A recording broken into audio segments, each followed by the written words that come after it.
अरे नहीं ओके यार, लाइव है ना अपन? नहीं यार रोना आ रहा है मेरे को बहुत।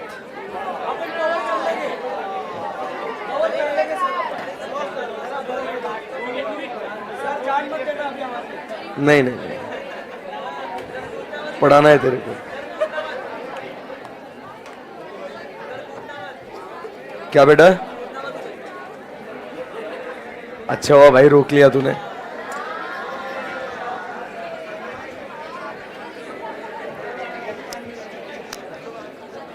चलो mic check guys, guys in the live streaming audio video check करो एक बार। चलो let's rock. All set? Okay. आवाज सही है कि कम है? बढ़िया है, ओके।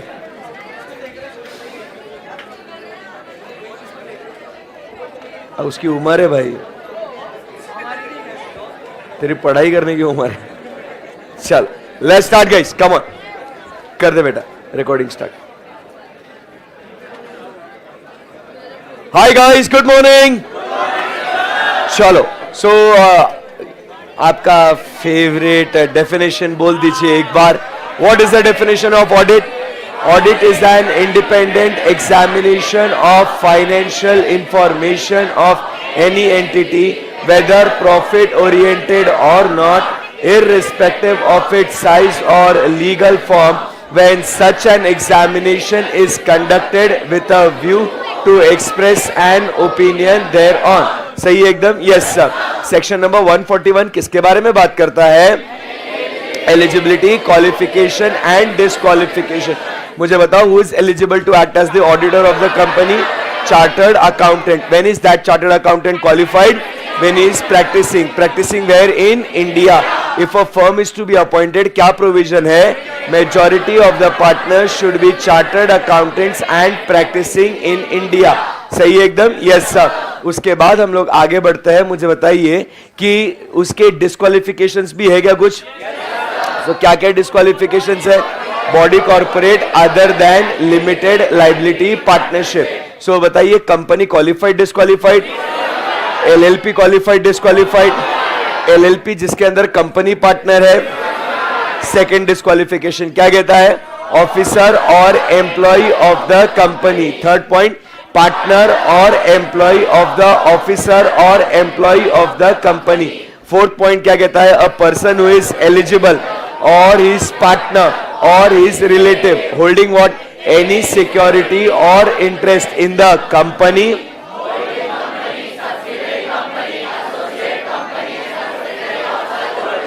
बहुत बढ़िया। रिलेटिव में होल्ड अप टू, पूरा पूरा बोलने का, up to face value of ₹1 lakh. सही एकदम? Yes sir.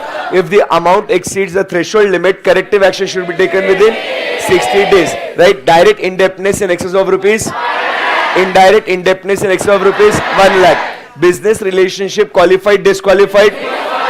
किसके साथ business relationship नहीं कर सकते हैं? बोलो बोलो।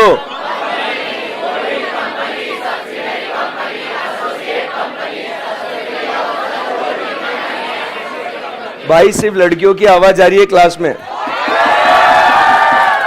लड़कियां ही मस्त बोल रही है, लड़के मस्त अपना ऐसे जाने दे, अपने को तो पास ही नहीं होना है, ठीक है ना? वापस एक बार ट्राई करेंगे, देखेंगे किसका आवाज आता है। बोलो बोलो, 1 2 3 स्टार्ट। कौन से कंपनीज है?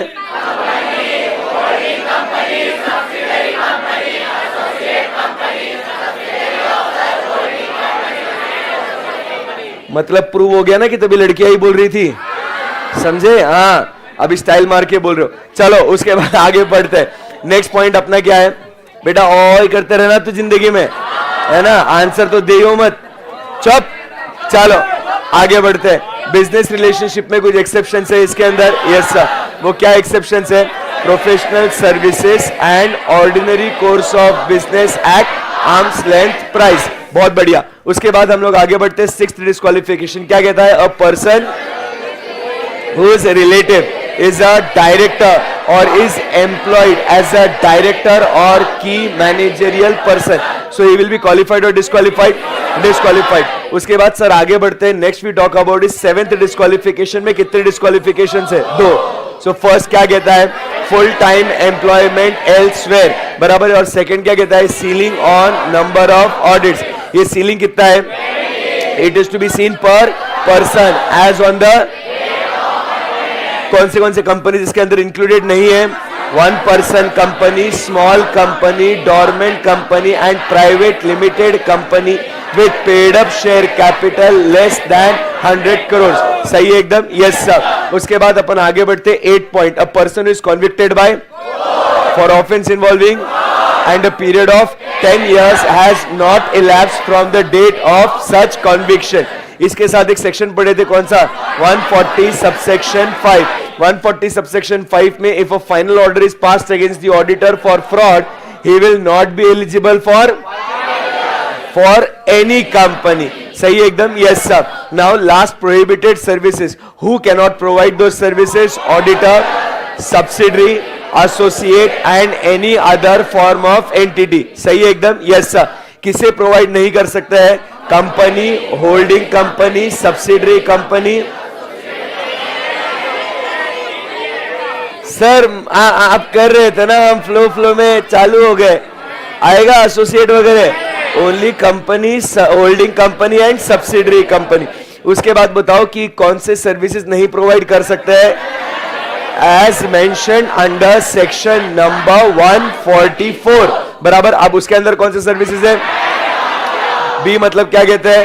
Banking services, accounting. बोलो भाई, आज आपको बोलना है।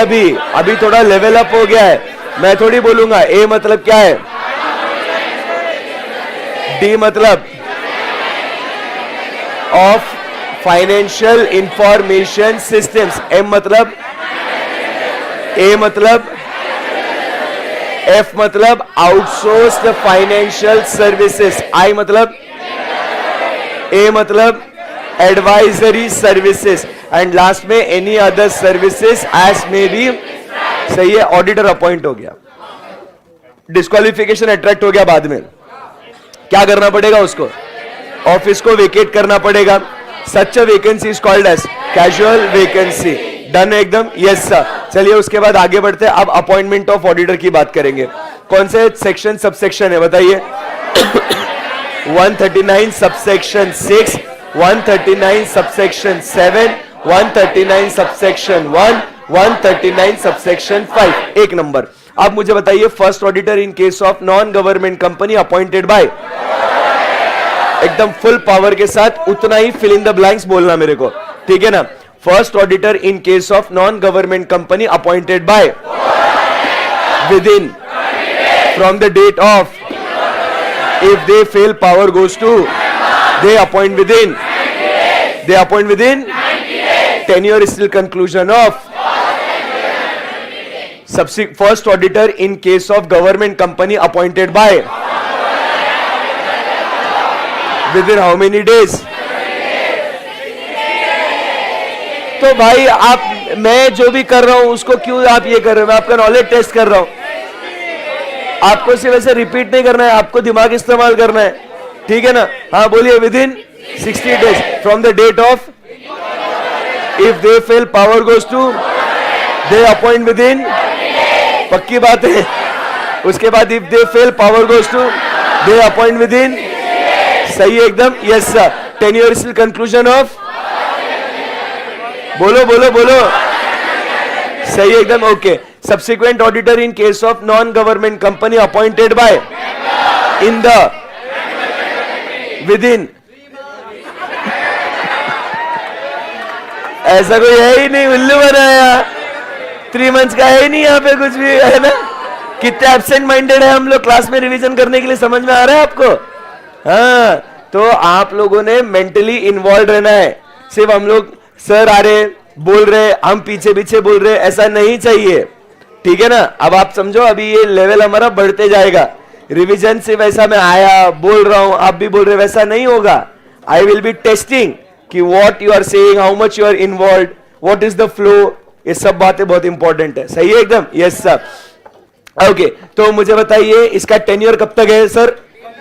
till the conclusion of 6th annual general meeting. सही है एकदम? Yes sir. The meeting in which he is first appointed is considered as his first annual general meeting. Correct है एकदम? Yes sir. उसके बाद subsequent auditor in case of non-government companies appointed by. हाँ? पक्का ना, मतलब अभी सुन रहे सर, अभी नहीं होगा ऐसा. Okay, subsequent auditor in case of government company appointed by. Within how many? 180 days from the commencement of financial year, and this tenure is the conclusion of next annual general meeting. सही है एकदम? Yes sir. Now we talk about 139 subsection 8. किसके बारे में बात करता है ये? Filling of casual vacancy. Filing नहीं बोलने का. Okay, so it is filling of casual vacancy. मुझे एक बात बताइए, दो कंपनीज है, कौन सी? Government company and non government company. अगर ये गवर्नमेंट कंपनी है, चाहे रेजिग्नेशन हो चाहे 3D हो, कौन फिल करेगा? Controller and auditor general of India. Within how many days? 30 days. If they fill, power goes to, they appoint within. अगर ये नॉन गवर्नमेंट कंपनी है and it is because of 3D, death, dissolution and disqualification, who will do the appointment? Board of directors. Within 30 days. बराबर एकदम? Yes sir. अगर ये resignation है तो such appointment needs to be approve by whom? Members. Within 3 months from the date of recommendation. सही है एकदम? Yes sir. इसका टेन्योर कब तक होगा? Till the conclusion of next annual general meeting. अब यहां पे अगर ऑडिटर साहब ने रेजिग्नेशन दिया तो कौन सा सेक्शन एक्टिवेट होगा? Come on guys, you have to think. 140 subsection 2.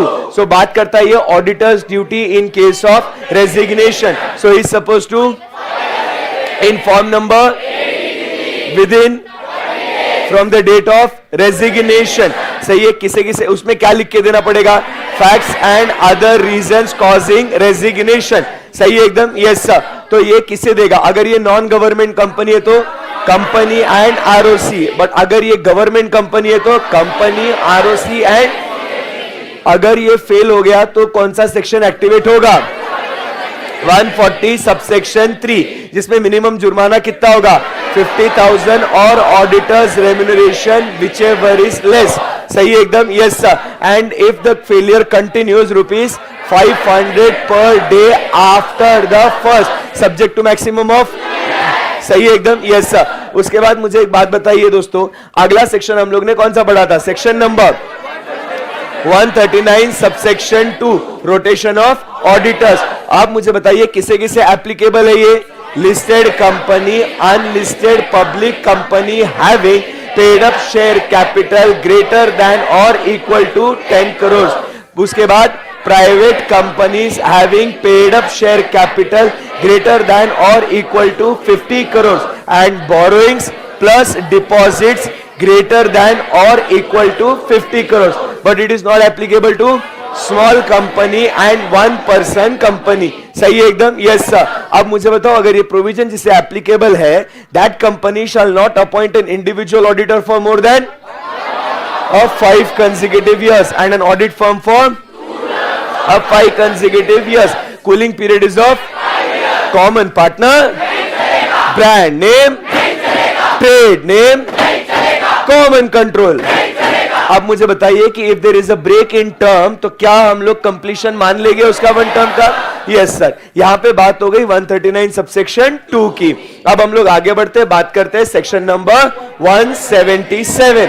बात करता है ऑडिट कमिटी के बारे में. So when we talk about audit committee, ये किसे किसे एप्लीकेबल है sir? All the listed public companies and unlisted public company having PBT.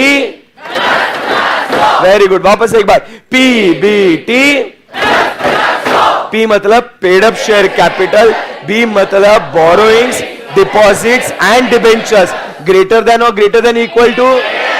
Very good. And last में T मतलब टर्नओवर. सही एकदम? Yes sir. मुझे बताओ, अगर एक भी कंडीशन सेटिस्फाई हो गई तो ऑडिट कमेटी बनाना पड़ेगा? Yes sir. उसके बाद मुझे बताओ, कॉम्पोजिशन ऑफ ऑडिट कमेटी की बात करते हैं सर. ये कौन से लोग होंगे? ये बोर्ड ऑफ डायरेक्टर्स. कम से कम कितने लोगों ने? 3. उसमें का मेजॉरिटी कौन होना? सो ऐसा दो मत बोल के चलो, क्योंकि मिनिमम 3 है, उसके हिसाब से मेजोरिटी बोला। बट कल चल के अगर आपको एग्जाम में आया क्वेश्चन, एमसीक्यू आया कि भाई अगर 10 लोग हैं ऑडिट कमेटी के अंदर तो कितने इंडिपेंडेंट डायरेक्टर्स होने चाहिए, so you should understand majority. Clear एकदम? Yes sir. चलो उसके बाद मुझे बताओ कि उनका फंक्शन क्या है, what is the function of audit committee. MCQ के लिए बनेगा ये। सबसे पहले recommendation of appointment of auditor, remuneration and terms of appointment. Second point क्या करेंगे, monitor and review what, performance, independence and effectiveness of audit process, examination of what, financial statements and audit report, and last point क्या कहता है, बोलो ना, he is responsible for what, corporate governance। Correct एकदम? Yes sir. अब ये लोग appointment कैसे करेंगे, what is the manner and procedure for selection and appointment of auditor. ये लोग कौन है, यहाँ पे सही है एकदम? Yes sir. So audit committee will give the recommendation to the board. के साथ दो बातें होगी, एक तो दे विल अग्री और disagree. If they agree they will further recommend it to the and members will do the appointment. But if the board of directors disagree they will refer it back to the audit committee citing reasons। सही है एकदम? Yes. And if the audit committee decides not to consider its original recommendation, so then what the board will do, board will give its own recommendation to the members and members will do the appointment। ये बात हो गई अपनी section number 177 के बारे में। कोई query है यहाँ पे? फिर हम लोग आगे बढ़ते हैं। अब ऑडिटर को पैसा देने का है, सेक्शन नंबर, सुना ही नहीं आ रहा मेरे को, very good. So auditors remuneration shall be fixed in the और in such a manner as may be determined therein। So remuneration में क्या क्या आएगा दोस्तों, फीस पेएबल, बराबर। Second point, expenses incurred by the auditor and any facility extended to him। सही है एकदम? Yes sir. उसके बाद मुझे एक बात बताइए दोस्तों कि क्या board of directors first auditor का रेम्यूनरेशन फिक्स कर सकते हैं? कब कर सकते हैं? Only if it is appointed by it. सही है एकदम? Yes sir. Then we go ahead and talk about, दोस्तों अगला सेक्शन कौन सा है? अभी ऑडिटर को अच्छा चलता हूं दुआओं में याद रखने वाली बात आ गई। सो कल हमने ये 2 सेक्शंस पढ़े थे, देखो कल तक पहुंच गए हम लोग, आ गए धीरे धीरे आगे कल तक आ गए अभी। सो बताइए, अभी कल देखो सिर्फ 2 ही सेक्शन पढ़े थे आराम से, बताओ कौन से 2 सेक्शन थे, 140 सबसेक्शन 1 एंड 140 सबसेक्शन 4। अब देखा आपने कल का मैजिक, अभी आपको पूरा कल का डिस्कशन आपके सामने फ्लैश हो रहा है। And because of this revision आपको अभी ऐसा लगेगा कि साला अभी तो पढ़ा था यार, अभी पढ़ के गए थे सर, बराबर है कि नहीं? So that is what how the revision help, so you should be involved in it. सही है? सो बताइए कि फर्स्ट 140 सबसेक्शन 1 किसके बारे में बात करता है? Removal of auditor before expiry of his term. And 140 subsection 4, appointment of auditor other than retiring auditor. सही है? अब 140 सबसेक्शन 1 की बात करते हैं, ये मस्ती किसको सूझेगी? तो वो लोग रेजोल्यूशन पास करेंगे, बट किसको इन्फॉर्म करेंगे? सेंट्रल गवर्नमेंट को। कितने दिनों में? 30 डेज में। Inform number ADT 2। फिर सेंट्रल गवर्नमेंट क्या देगा? अप्रूवल। तो फिर कौन आएगा? मेंबर्स कौन सा रेजोल्यूशन पास करेंगे? कितने दिनों में? 60 days from the date of approval. सही है एकदम? क्या इसको अपॉर्चुनिटी ऑफ बीइंग देना चाहिए? खत्म हो गया, आसान एकदम? Yes sir. अब आपके आंखों के सामने फ्लैश हो रहा है वो दूसरा प्रोसीजर, बराबर, जनरल मीटिंग। देखो सब ये पिक्टोग्राफिक मेमोरी की बात जो हो रही थी। तो ऑडिटर को सबसे पहले हम लोग क्या देंगे? स्पेशल नोटिस देंगे, बराबर। दो स्पेशल नोटिस रिसीव होने के बाद सेंड ऑडिटर क्या करेगा? He will prepare the representation and that representation will be circulated along with the notices to annual general meeting।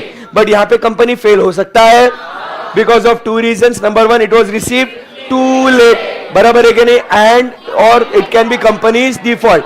But अगर वो फेल हो गया है तो उसको किसके पास फाइल करना पड़ेगा? ROC। एंड वो फेल हो गया है तो क्या वो रीड कर सकता है उसे? सही है एकदम? बट अगर किसी को गुस्सा आया, बराबर, एनी अग्रीड पर्सन, तो वो किसको कंप्लेंट कर सकता है? ट्रिब्यूनल को। एंड अगर ट्रिब्यूनल सेटिस्फाइड है कि he is abusing this authority तो he will stop that representation and it will also not be read out in the general meeting। खत्म हो गया। फिर हम लोग नहीं अभी और 2 पॉइंट बाकी है ना। पावर्स हमने पढ़े थे, यस सर। फिर पावर में फर्स्ट पावर क्या पढ़ा था? Right to access books of accounts. अब आपको मार्जिन वाली चीजें याद आती है ना? तो auditor can access books of accounts at all times, बराबर। क्या वो registered office, any other place, branch office, subsidiary, associate company, but only in relation to consolidation of financial statements. Second point आपका favourite, he can obtain what? Information and explanation. कल discussion किया था, इसीलिए ये words पे discussion कर लिया तो मालूम होता है कि हमने इसके बारे में चर्चा करी थी, दिमाग में फिट हो जाता है वो। So he can obtain information, explanation. कौन डिसाइड करेगा कि कितनी इंफॉर्मेशन चाहिए? Auditor may decide as he may think necessary. अगर उसको नहीं मिली वो इंफॉर्मेशन तो वो क्या करेगा? Report to the members. बस 2 पॉइंट यहां तक पढ़े थे, खत्म हो गया। कॉन्फिडेंस है एकदम बेस्ट। चलो, आ रहा ना कॉन्फिडेंस? आज जैसे रिवीजन करा ना हमने, ये होगा इस चैप्टर का आखिरी दिन वाला रिवीजन। क्यों? मतलब अरे फिर चैप्टर आज नहीं होगा, मतलब मैं बता रहा हूं कि जिस दिन अपना ये चैप्टर खत्म होगा तो ऐसा रिवीजन करेंगे, इसका कैप्सूल बना के यूट्यूब पे डालेंगे। तो आपको जब भी मन करा ना रिवीजन करने का, तो ये कैप्सूल आपने देखने का, तो आपको फटाफट सारे कॉन्सेप्ट्स आपको याद भी हो जाएंगे, रिवाइज भी हो जाएंगे और आप टच में भी रहोगे। सही है? यस सर, बेस्ट है।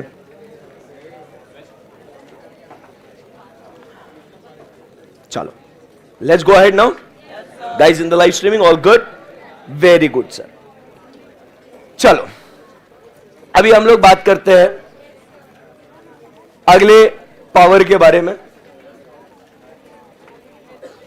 दोस्तों, अभी भी कैसा एनर्जी बचता तुम्हारे में बात करने का? फुल है एकदम।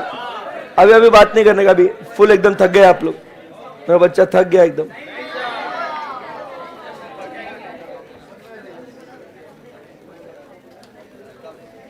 ओके, सो हम बात कर रहे थे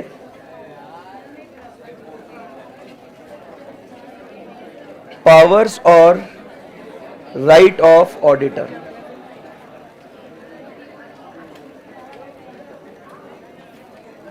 फर्स्ट हमने बात करी थी access books of account. Second हमने बात करी थी ऑब्टेन इंफॉर्मेशन एंड एक्सप्लेनेशन। अब हम लोग आगे बढ़ रहे हैं। Now I expect your full attention over here. अब आपको मैं रोज रोज तो नहीं बोल सकता हूं कि देखो बच्चों हम लोग एक बार पढ़ेंगे, अच्छा पढ़ेंगे, आपको ध्यान में रहेगा। वही क्या बातें बोलना रोज का, है ना? या ओके, चलो, आज का ज्ञान थोड़ा सा नया दिन, हम लोग कुछ पढ़ रहे तो नहीं, मतलब थोड़ा अलग। Always every day as and when we proceed, हमें क्या करना है? हमें कुछ ना कुछ तो भी नया समझना है, सीखना है। जैसे दोस्तों, ये जो है आईसीआई का मॉड्यूल है। देखो, we need to cover everything, ध्यान से सुनना। But when I say we need to cover everything, there are some things which you need to do on your own as well. ठीक है ना? Because the given time we have is very limited. ठीक है? So but इस limited time में हमें बहुत कुछ करना है। And if we start early, बराबर, we can cover it very nicely. ठीक है? सो जैसे ये आईसीआई का मॉड्यूल है ना, तो यहां पे चैप्टर के एंड में, मतलब ये मॉड्यूल में, मतलब आईसीआई के मॉड्यूल के हिसाब से 76 पेजेस का चैप्टर है ये। मैं इसलिए कहा था कि बहुत बड़ा चैप्टर है, इसलिए हम लोग इसको पहले भी निपटा रहे। वेटेज भी काफी अच्छा है। तो वी स्टार्ट विथ व्हाट? मतलब जैसे आपका टेस्ट योर नॉलेज है, मतलब हर चैप्टर जब हम लोग करेंगे तो आपने क्या करना है कि ये जो पीडीएफ है, ये आप मोबाइल में डाउनलोड कर सकते हो। Whenever you are free, whenever you feel like कि यार कुछ करने को है नहीं, बराबर है कि नहीं, वॉट यू डू इज कि यू ओपन दिस पीडीएफ्स, बराबर।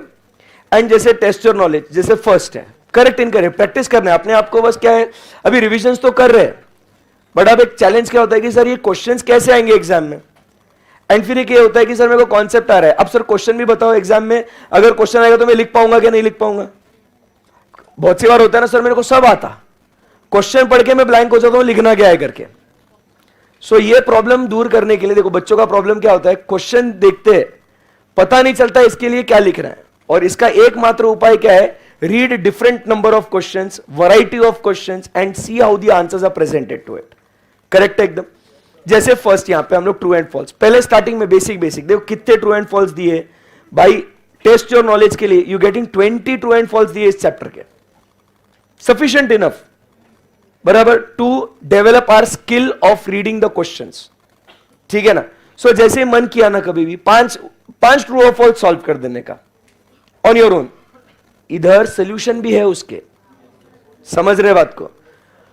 फिर आप क्या कर सकते हो, देखो फेस टू फेस क्लास में, लाइव स्ट्रीमिंग में, देखो जीडीपीडी बच्चों का क्या हो जाता है ना, थोड़ा डिस्टेंट हो जाता है, वो व्हाट्सएप करेंगे, पूछेंगे, फिर वो रिवर्ट करना, थोड़ा वो टाइम लैग हो जाता है। बट जब आप लोग सामने हो face to face live stream में, तो you can ask your doubts queries immediately, group पे पूछ सकते हो, साथ में मिलते हो तब पूछते हो। तो आप सब ने हर सब्जेक्ट के लिए क्या करना चाहिए, ये देखो मैं आपको बोला हूं कि अपना एजेंडा क्या होना चाहिए, क्लास के साथ साथ सब कंटेंट अपना खत्म हो जाना चाहिए, सही है एकदम। जैसे अपन ने जो बच्चे कॉस्टिंग पढ़े थे मुझसे, आपको पता है कि हमने क्लास में सारे प्रीवियस ईयर क्वेश्चन सॉल्व कर लिए, आरटीपी क्लास में सब खत्म होना चाहिए। तो यहां पे भी हम लोग क्या एम करेंगे, जैसे 5 उठाने के, जब तक चैप्टर खत्म हो जाएगा ना तब तक आपका ये मॉड्यूल के सारे क्वेश्चंस खत्म हो जाएंगे, बाद में बर्डन नहीं आएगा ना। You do 1 theoretical question, 1 subjective question per day, कोई फर्क नहीं पड़ता, आराम से खत्म हो जाता। आप क्या सोचोगे कि भाई एक दिन बैठूंगा सारे निपटा दूंगा, नहीं होता। Start early. जैसे फर्स्ट, तो कितना आसान है आपके लिए, first auditor of government company was appointed by board in its meeting after the date of registration. कैसे करेक्ट है बोलते हैं आप, कौन सी कंपनी है, गवर्नमेंट कंपनी है, तो इज इट ट्रू और फॉल्स, फिर आप कैसे करेक्ट है बोल रहे हो, ये बोला करेक्ट है, अच्छा इनकरेक्ट है बोला, ठीक है माय बैड। तो आप समझ में आया आपको। अब इसका अब अपने को चैलेंज क्या है, यहां पे हमको मालूम है इनकरेक्ट है, now how to present the answer. तो इसमें भी आपको क्या करना है, इसका मैं ट्रिक बताता हूं, थ्योरी क्वेश्चंस को कैसे डील करने का या आंसर्स कैसे।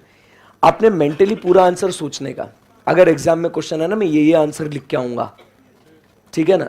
फिर इसी के आगे जब जाओगे ना तो आप लोगों को यहां पे ये मिलेगा, सोल्यूशन मिलेगा इसका। Then you see how the answer is presented, it is the ICA module and you see the first thing what is written over here. भाई क्या हो रहा है इसको, रुको जा रहा हूं मैं, एज गया ये,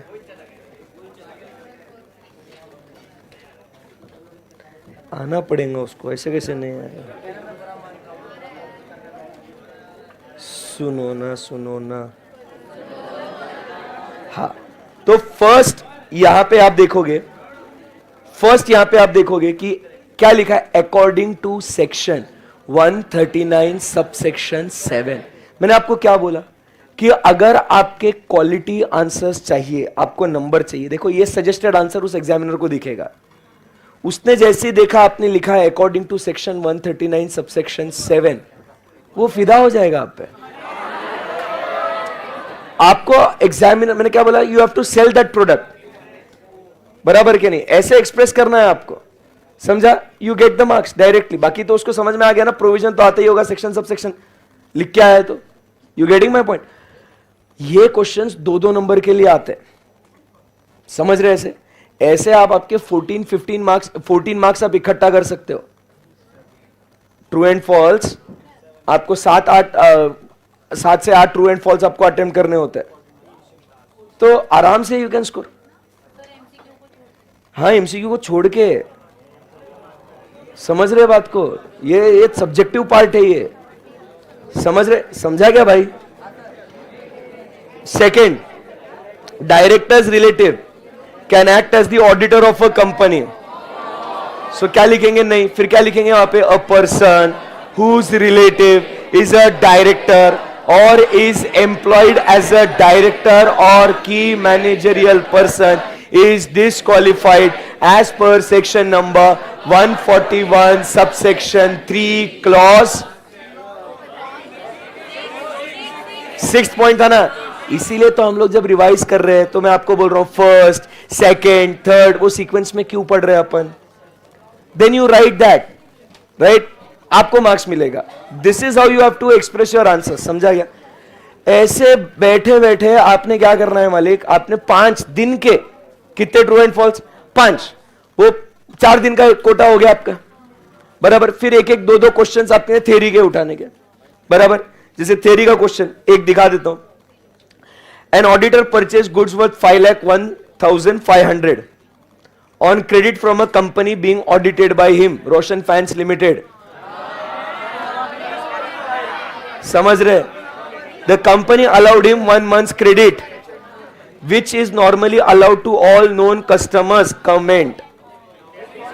अब वो लिखते तो ऐसा जैसे किधर लिखा ऐसे कमेंट, कमेंट तो ऐसे लिखता है बच्चा लगेगा वेरी गुड, नाइस, या ऑसम, गुड जॉब. ऐसा कमेंट थोड़ी करना है, प्रोविजन लिख के आना है. समझ रहे? सो दिस इज व्हाट आप समझ रहे. ये सब हम लोग क्लास के दौरान ये इतने केस स्टडीज, ये सब चीजें हम लोग डिस्कस कर रहे हैं. You getting my point? ये चीजें आपको करनी है. तो जैसे मैं बोल रहा था, ये फेस टू फेस और लाइव स्ट्रीमिंग में जब हम लोग बात करते हैं तो आपने आंसर पहले सोचना है. ध्यान दीजिएगा सर के पास. आपने आंसर क्या करना है इसका पहले सोचना है.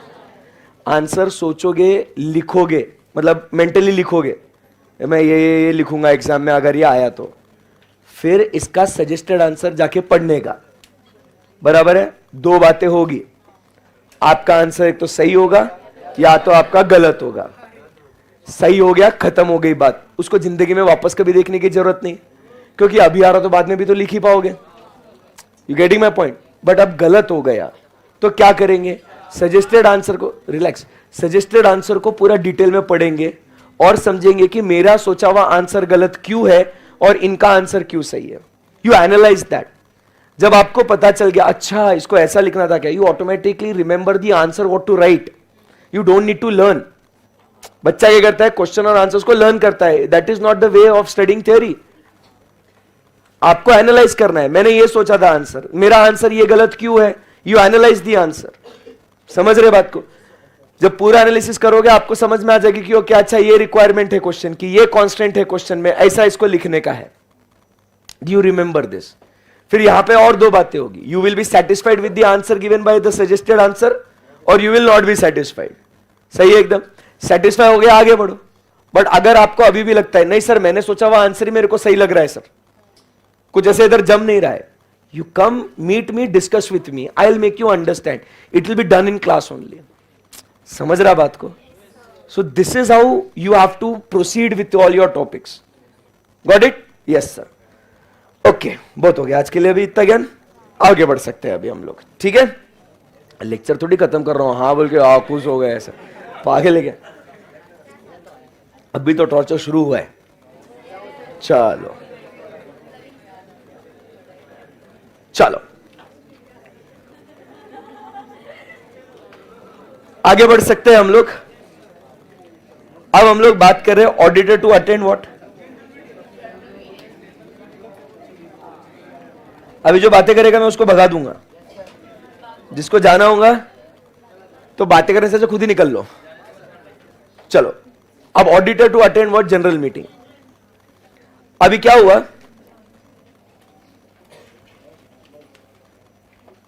सब लोग ध्यान देंगे. बुक में कुछ नहीं है, जो है वो स्क्रीन पे देखो. जितना फोकस करोगे कॉन्सेप्ट के अंडरस्टैंडिंग में उतना ज्यादा रिटेन होगा. ये जो है सर, ये कौन है?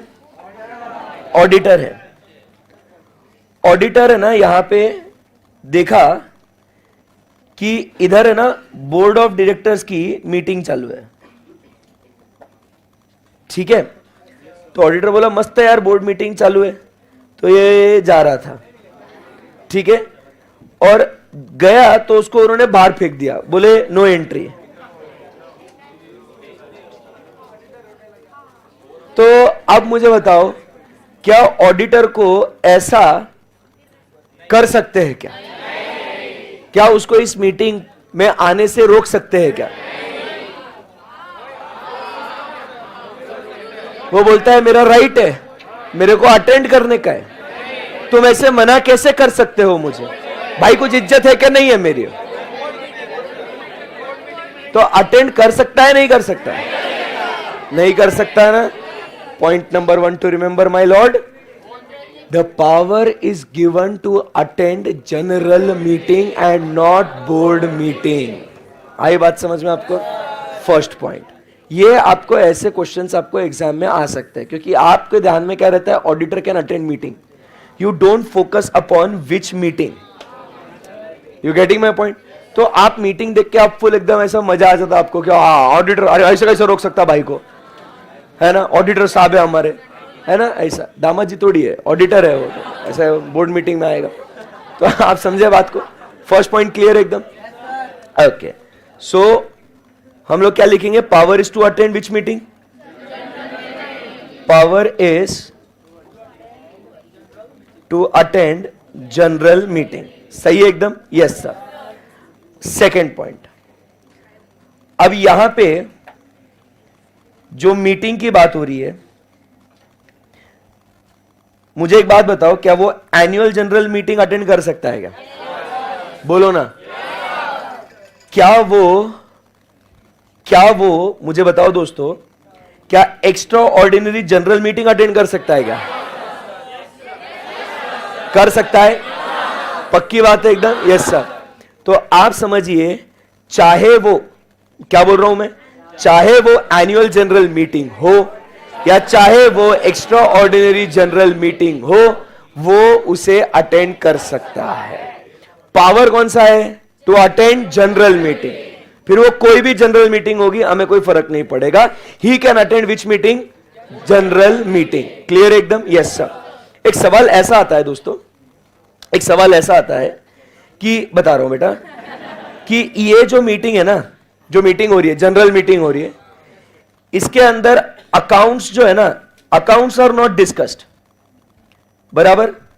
मतलब हम लोग यूजुअली जनरल मीटिंग में क्या होता है? Adoption of financial statements, appointment of auditor, ये सारी चीजें डिस्कस होती है ना। सो यहां पे accounts are not discussed, general meeting ही है, ठीक है ना? गलत हो गया स्पेलिंग। हाँ भाई, अरे हाँ भाई, मतलब आता है ऐसे। So accounts are not discussed, accounts are not discussed. क्या ऐसी जनरल मीटिंग वो अटेंड कर सकता है क्या? ऐसी जनरल मीटिंग वो अटेंड कर सकता है। मतलब आप समझिए बात को, उस जनरल मीटिंग में कोई भी बिजनेस मैटर हो, फर्क नहीं पड़ेगा, मैं जा सकता हूं। आई बात समझ में आपको? कोई नहीं रोकेगा उसको। सो क्या वो बोर्ड मीटिंग में जा सकता है? क्या वो एनुअल जनरल मीटिंग में जा सकता है? क्या वो एक्स्ट्राऑर्डिनरी जनरल मीटिंग में जा सकता है? ऐसी जनरल मीटिंग जिसके अंदर accounts audited by him are not discussed, फिर भी जा सकता है क्या वो? कोई दिक्कत नहीं है। बढ़िया एकदम? Yes sir. तो अब जब हम लोग कहते हैं कि भाई ऑडिटर तो ये जनरल मीटिंग अटेंड कर सकता है, तो इसी में हम लोग क्या कहते हैं, इसीलिए ऑडिटर को notice to annual general meeting और एक्स्ट्राऑर्डिनरी जनरल मीटिंग देना भी कंपलसरी है। So auditor should also receive notice to general meeting. आई बात समझ में?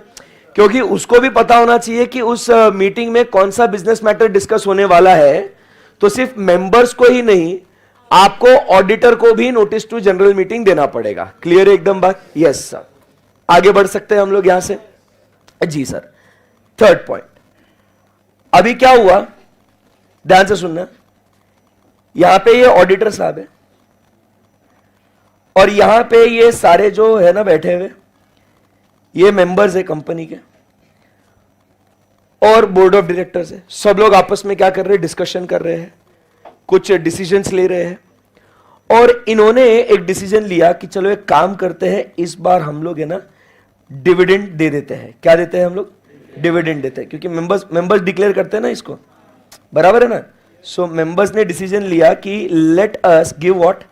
डिविडेंड। तो ऑडिटर ने सुन लिया है कि डिविडेंड डिक्लेयर कर रहे।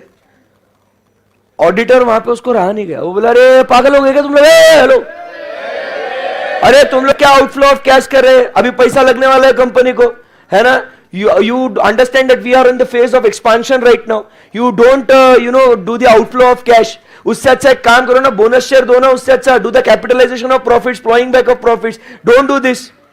मेंबर्स बोल रहे क्या हो गया इसका, ऑडिटर क्या कर रहा था. फिर उसके बाद ये बोलते हैं कि हम लोग अभी क्या करेंगे, हम लोग लोन लेंगे. बराबर है, हमको एक्सपांशन करना है, लोन. और अरे क्या लोन ले रहे तुम लोग, पागल है क्या, फ्रेश इक्विटी इशू करो ना. बराबर है, या तो उससे अच्छा डिबेंचर्स इशू करो ना, ऐसा रेट ऑफ इंटरेस्ट ये लगेगा वो लगेगा, ऐसा ऐसा. मेंबर्स बोल रहे क्या कर रहा है भाई, तो क्या कर रहा है, तो क्यों बोल रहा है इतना. वो बोल रहा है मैं ऑडिटर है, मैं जनरल मीटिंग में आया हूं, बोल के जाऊंगा, आया हूं तो बोल के जाऊंगा ना. तो कानून बोलता है यहां पे, भाई देख ठंड रख, ठीक है, चिल. आप जो है ना ऑडिटर साहब, आप आए हो बट कुछ नहीं करोगे, चुपचाप बैठोगे. आई बात समझ में, कुछ नहीं करोगे. मतलब ऑडिटर को पावर दिया गया है टू अटेंड. फालतू है ना ज्ञान मत दे. तो आई बात समझ में, हमारी कंपनी हम जानते हैं, तू आ ऑडिट कर जा, बाकी कुछ मत बोल. So auditor is not suppose to speak on any matter. But sir फिर बुलाया क्या को फिर. तो ऑडिटर, समझो बात को, can only speak on those matters which concerns him as auditor. ये क्या बात उसको कंसर्न करती है क्या, नहीं. ये कंसर्न करती है क्या, नहीं. वो सिर्फ उन्हीं चीजों के लिए बोल सकता है जो उससे उसका संबंध या ताल्लुकात आता हो. Otherwise he can not speak on any matter, because the right is to attend, not to speak on any matter unless it concerns him as what, auditor. जैसे कुछ इंस्टेंसेस हम लोग लेते हैं. जैसे क्या हुआ, ऑडिटर जब ऑडिट कर रहा था तो उसको नजर आया कि साहब कंपनी में ना कुछ फ्रॉड हुआ है, ठीक है ना. तो फ्रॉड हो गया कि बाबा रिसीट्स जो है वो इन्फ्लेटेड है, बराबर. फिक्स डिपॉजिट्स जो है वो फिक्टिशियस है, सेल्स इनवॉइसेस जितने बताए उतना एक्चुअल सेल नहीं है, नंबर्स आर ओवरस्टेटेड और understated to avoid the tax, whatever the reasons may be. तो ऑडिटर क्या करता है साहब, उसको है ना ऑडिट रिपोर्ट में उसका जिक्र करता है और बोलता है मेंबर्स को कि देखो आपकी कंपनी में ना भयंकर फ्रॉड हो गया है. और उसने ये ऑडिट रिपोर्ट्स तो मेंबर्स को इशू कर दिए. अब वो दिन आ गया एनुअल जनरल मीटिंग का. अब सब मेंबर्स के हाथ में वो ऑडिट रिपोर्ट है. सारे मेंबर्स गुस्सा है बोर्ड ऑफ डायरेक्टर्स को लेके, बोले ऐसा कैसा फ्रॉड कर दिया तुमने, शर्म नहीं आई आपको. तो ये इसका सवाल जो है ना, ये मेंबर्स उठाएंगे और पूछेंगे किससे, बोर्ड ऑफ डायरेक्टर्स से, कि जवाब दीजिए बोर्ड ऑफ डायरेक्टर्स, ये फ्रॉड आखिर तुमने किया क्यों, क्यों हमारे पैसे का तुमने गलत फायदा उठाया. समझ रहे बात को. तो बोर्ड ऑफ डायरेक्टर्स है ना, वो बोल रहे कि अच्छा ये फ्रॉड ऑडिटर ने बोला आपको, वो वाला फ्रॉड की बात कर रहे. हाँ ऑडिटर ने बोला हुआ फ्रॉड. बोर्ड ऑफ डायरेक्टर बोल रहे अरे पागल है वो ऑडिटर, भाई इसको फ्रॉड बोलते हैं क्या, ऐसा कुछ भी नहीं है ऐसा, ठीक है ना. आप समझ रहे बात को, कुछ भी बोल रहा वो. अब इमेजिन करो, अब उस मीटिंग में ऑडिटर है, अब ये सवाल उठाया, अब बोर्ड ऑफ डायरेक्टर्स ऑडिटर लेके, अब बोलना, चुप क्यों है अभी, आप बोल. समझा बात को. और ऐसे केस में अगर उनको लगता है कि कंपनी के डायरेक्टर्स ये मेंबर्स को गुमराह कर रहे हैं, कुछ गलत बातें बता रहे हैं, तो ऐसे केस में ऑडिटर बोल सकता है. समझे बात को. Yes sir. दूसरा पॉइंट क्या हो सकता है, आप समझिए बात को. मैंने ऑडिट रिपोर्ट दे दी, बोलो दे दी. ऑडिट रिपोर्ट देने के बाद, मैं कुछ बहुत भारी बोल रहा हूं अभी, ध्यान से सुनना. ऑडिट रिपोर्ट देने के बाद मुझे कुछ ऐसी घटना के बारे में जानकारी प्राप्त हुई. ऑडिट रिपोर्ट देने के बाद मुझे कुछ ऐसी घटना के बारे में जानकारी प्राप्त हुई कि यदि वो जानकारी मुझे पहले मिलती तो मेरा ओपिनियन कुछ और होता. कंफ्यूज हो गए. थोड़ा सा और एक बार बोल देता हूं. After issuing the audit report, अच्छा इंग्लिश, या after issuing the audit report, If the auditor receives information after issuing audit report, had that information been available to him earlier, his opinion would have been different. जो information मेरे पास थी उसके basis पे मैंने opinion दिया और audit report दे दी मैंने. Audit report देने के बाद मुझे और नई कुछ जानकारी प्राप्त हुई और इससे मैंने सोचा अबे यार अगर ये पहले होती ना मेरे पास इंफॉर्मेशन तो शायद मेरा ओपिनियन कुछ और होता. जिसे हम लोग कहते हैं सब्सिक्वेंट इवेंट्स के नाम से जानते हैं, जो हम लोग कहते हैं events occurring after balance sheet date और events occurring after issuance of audit report, subsequent events. अब पढ़ोगे ये AS4 में तो ऐसी कुछ घटना हो गई तो ऑडिटर बोल रहा अबे यार अब क्या करूं यार. तो कोई नहीं भाई, जा जनरल मीटिंग के अंदर, अल्टीमेटली तुझे मेंबर्स को तो रिपोर्ट करना है ना, जाके बोल दे कि देखो जब रिपोर्ट दिया था उस समय पे मेरे पास ये जानकारी नहीं थी, अब जानकारी आ गई है, अब आपको बता रहा हूं. समझ रहे बात को. या तो जैसे हमने पढ़ा था कि अगर he fails, the company fails to circulate what is representation, what he can do, he can read it in the general meeting. This matter concerns him as auditor. तो ये सारी जो बातें है ना मालिक, ये सब उसके पावर में है. And what is we study auditor to attend general meeting. Clear एकदम बात. जितना भी ये डिस्कशन करा सर, इसको हम लोग ने सेंटेंस फॉर्मेशन में आंसर लिख के आना है. 5 नंबर का पावर खत्म. समझा गया बात को? Yes sir. चलो टेक्स्ट को रीड करेंगे अभी, बहुत मजा आएगा आप लोगों को. The auditors of the company, मैं बोलूंगा बेटा पेज नंबर 10.15 है बेटा. So auditor to attend what? General meeting. The auditor of the company are entitled to attend what? Any general meeting. सही है. तो अपने को फोकस कौन से वर्ड पे करना है यहां पे? एनी. जनरल मीटिंग तो पता ही है अभी, वर्ड क्या है? Any. The right is not restricted to those at which the accounts audited by them are to be discussed. मतलब even though accounts audited by him are not discussed, still he can go and attend the meeting. Clear एकदम? Yeah. Then to receive what? All notices and other communication related to general meeting which the members are entitled to receive and be heard at any general meeting in any part of the business of the meeting which concerns them as what? Auditor. मतलब किसी भी चीज पे नहीं बोल सकता, किसी भी चीज पे उसको लोग सुनेंगे नहीं. सिर्फ कौन सी चीज के बारे में सुनेंगे उसको? which concerns him as auditor. Clear है? समझ में आ रहा है आपको? बस यही चीजें एग्जाम में लिख के आनी है भाई. एक बार पूरा उसका discussion story you understand what happened आपने इमेजिन करना है. और जब मैं आपको बोल रहा था maybe you are imagining कि how the things would be happening. बराबर है कि नहीं? When you live those moments ना, थियोरी में एक बहुत ही इंपॉर्टेंट चीज है, when you live those moments, बराबर है कि नहीं, you tend to remember everything. बराबर है एकदम. या उसके बाद थर्ड पॉइंट को लास्ट में डिस्कस करेंगे, पहले फोर्थ और फिफ्थ को पढ़ेंगे. ठीक है. Such right extends only to meeting of the members, not to the meeting of directors. Very good. Directors की मीटिंग अटेंड नहीं कर सकता, he can not attend board meeting. As a rule it is not necessary for the auditor to exercise his right save in exceptional circumstances. Now you can see कि ये जो example है, ये example आपको छाप के आना है एक पेज का. आप जब लिखोगे इसको अपने सुंदर अक्षरों में तो उसको एक पेज तो हो गया ना. आपको क्या लगता है कि ये नहीं लिखना चाहिए हमने एग्जाम में? एग्जाम्पल ही तो है. सो मोस्टली बच्चा क्या करता है?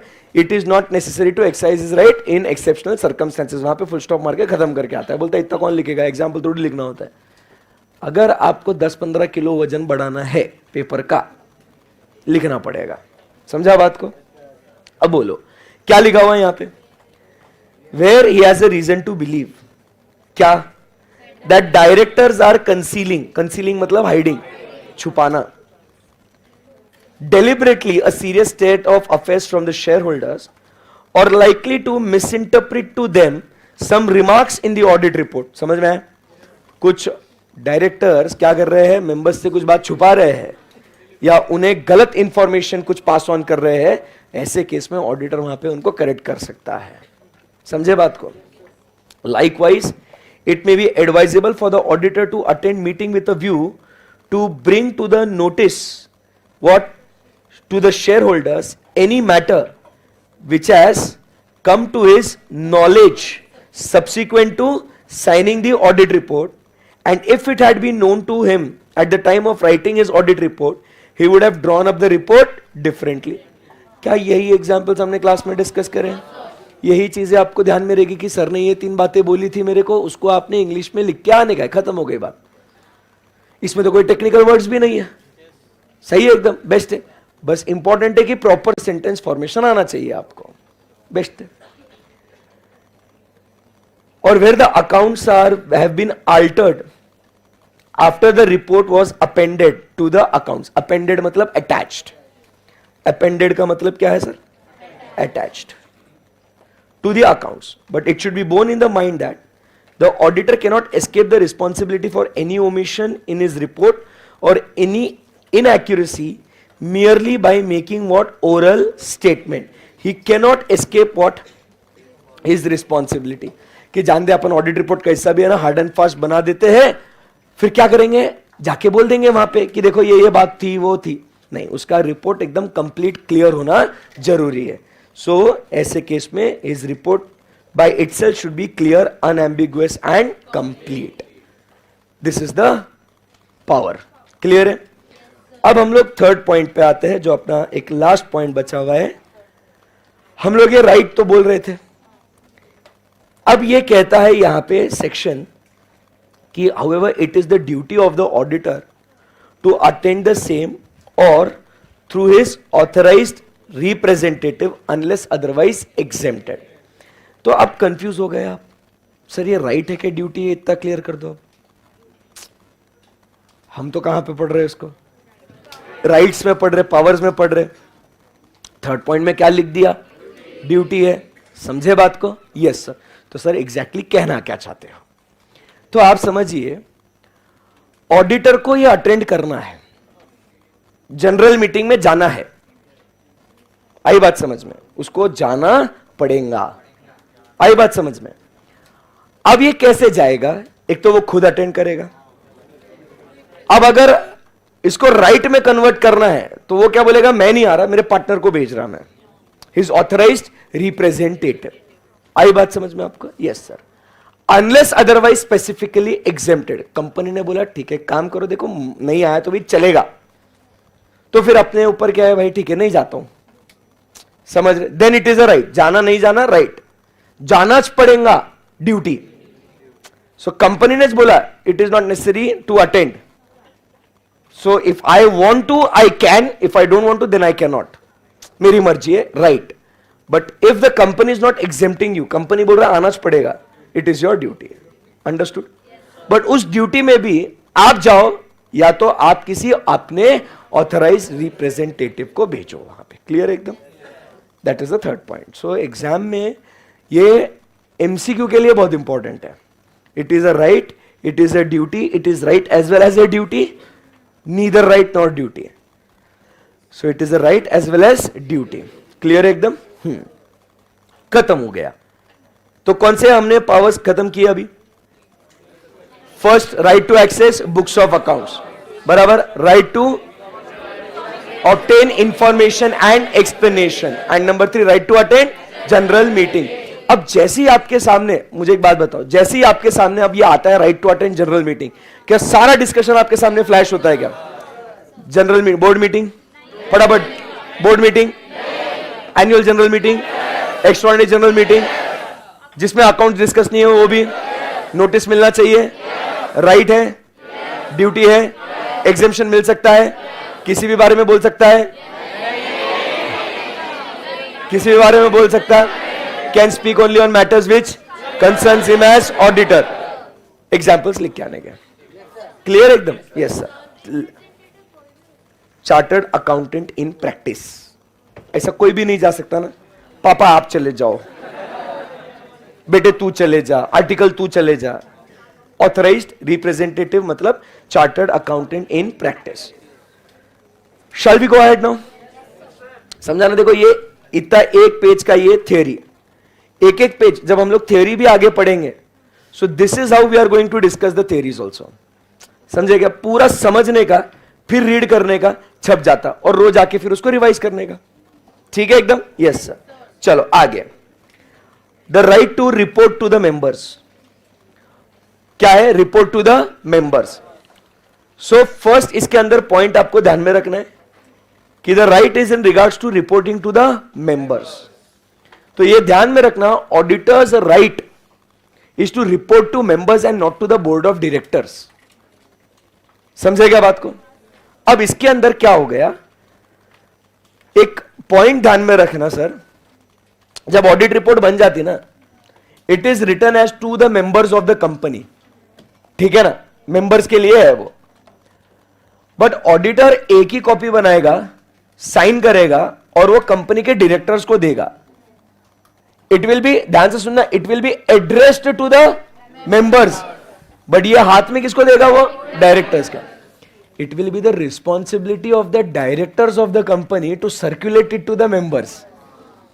अपन एक एक मेंबर को जाके नहीं देंगे, अपन एड्रेस करेंगे टू द मेंबर्स, बट वो कॉपी हम लोग देंगे किसको? डायरेक्टर्स को. And directors will make copies of it and circulate it to the members. समझे बात को? So when we say that we report it to the members, it means that we are addressing it to the members. एक एक word का मतलब समझो बस.